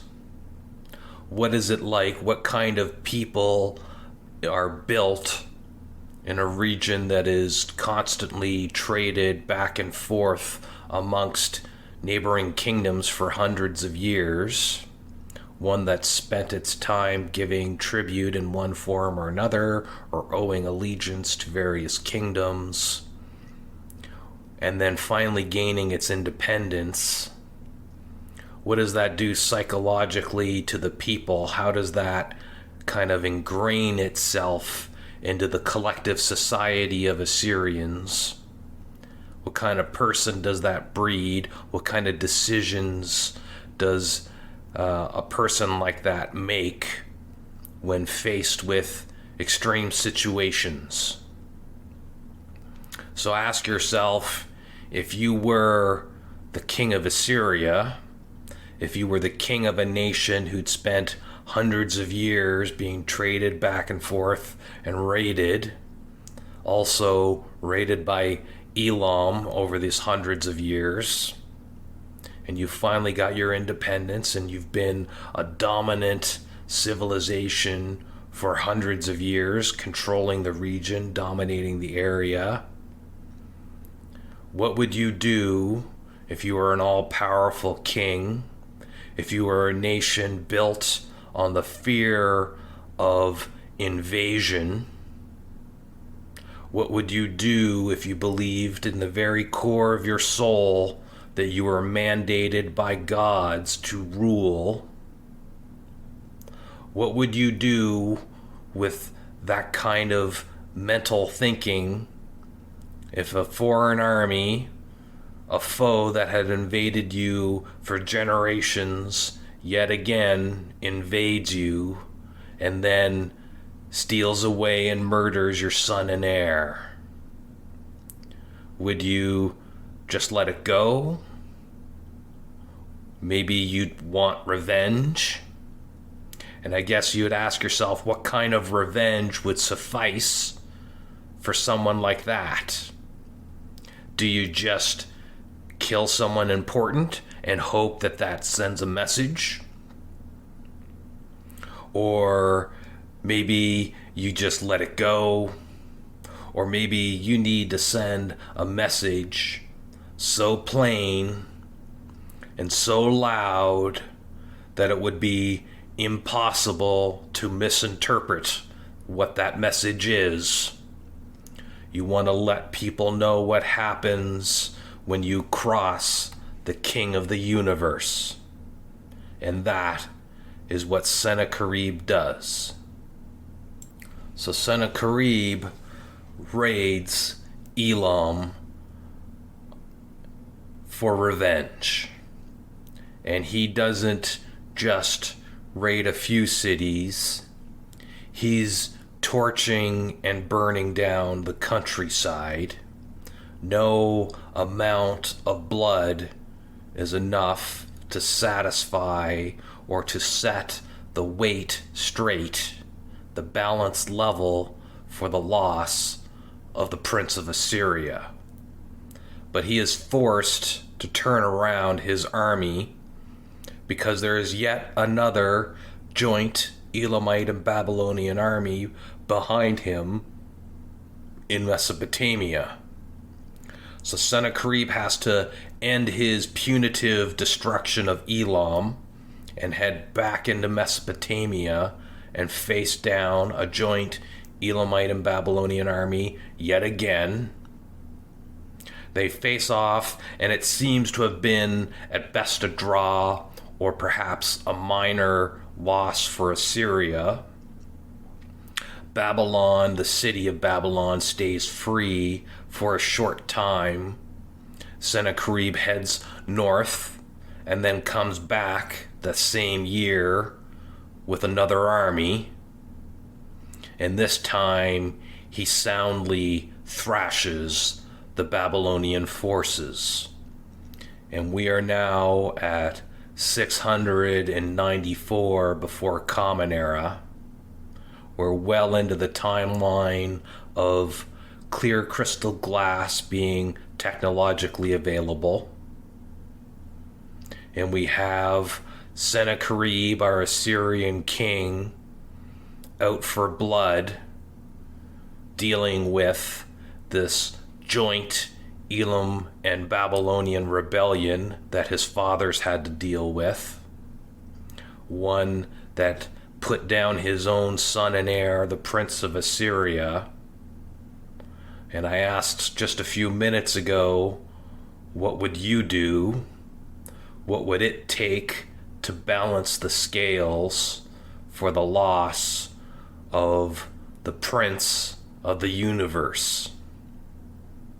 Well, I have a couple of translations to read to you, and these are Sennacherib's own words about what he did to the city of Babylon. Quote, I swiftly marched to Babylon, which I was intent upon conquering. I blew like the onrush of a hurricane and enveloped the city like a fog. I completely surrounded it and captured it by breaching and scaling the walls. I did not spare his mighty warriors, young or old, but filled the city square with their corpses. I turned over to my men to keep the property of that city. Silver, gold, gems, all the movable goods.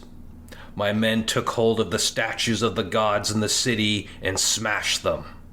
They took possession of the property of the gods, the statues of Adad and Shala, gods of the city Ikalati, that Marduk Nadanahi, king of Babylonia, had taken to Babylon at the time of Tiglath-Pileser I, king of Assyria.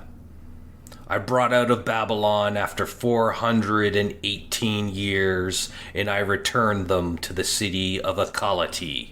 The city and houses I completely destroyed from foundations to roof, and set fire to them. I tore down both the inner and outer city walls, the temples, the temple towers made of bricks and clay. As many as there were, I threw everything into the Aratu Canal. I dug a ditch inside the city and thereby leveled off the earth in its site with water. I destroyed even the outline of its foundations. I flattened it more than any flood could have done, in order that the site of that city and its temples would never be remembered. I devastated it with water so that it became a mere meadow. End quote. Now I have one more translation to read to you about what Sennacherib did to Babylon. And so here we'll have our second reading of a similar translation. Quote, Into my land I carried off alive Marduk, king of Babylonia, together with his family and officials. I counted out the wealth of that city, silver, gold, precious stones, property, and goods, into the hands of my people, and they took it as their own. The hands of my people laid hold of the gods dwelling there and smashed them. They took their property and goods. I destroyed the city and its houses from foundation to parapet. I devastated and burned them. I razed the brick and earthenwork of the outer and inner city walls, of the temples, and of the ziggurat. And I dumped these into the Aratu Canal. I dug canals into the midst of that city, and I overwhelmed it with water. I made its very foundations disappear, and I destroyed it more completely than a devastating flood, so that it might be impossible in future days to recognize the site of that city and its temples. I utterly dissolved it with water, and I made it like inundated land. End quote. This is a very thorough effort at the sacking of a city. More thorough and devastating than what the Babylonians will do to the city of Jerusalem in a few hundred years from now. That's episode 1 of this series, if you want to go back and listen to that. But Sennacherib killed every single person in the city. And then he took the entirety of the movable wealth in the city back to Babylon. And then he raided all the temples in the city, including the ziggurat that would have been the Etemenanki Tower, the Tower of Marduk, the Temple of Marduk. He raided it all. He destroyed the statues there. He took all their wealth and goods, anything movable. He would have enslaved several thousand of the population. He would have murdered a whole bunch of others just to send a message, piled them up in corpses in the town square, and then he razed every single home, building, and wall and fortress to the ground, and then leveled it even further, and then burned it all, and then he dug canals through the ruins of the city and diverted the Euphrates River over the site of the city of Babylon and flooded the entirety of it, so that when it was done, it looked just like a meadow. Not even an outline of the city was there. How vengeful, how thorough, how insane would you have to be in order to spend the time to do that to a city? This isn't something that happens in a few days. This is probably months of effort and requiring thousands of slaves and soldiers to do. If you're rebuilding a canal and digging it right into the ruins of a city and then diverting the Euphrates River, and this is not a small river. This is a river that flows so fastly it was able to completely wipe away the ruins and outline of the city. This would have been a torrent being diverted onto the ruins of Babylon. This is what a lot of people think of when they think of the destruction of the Temple of Babylon.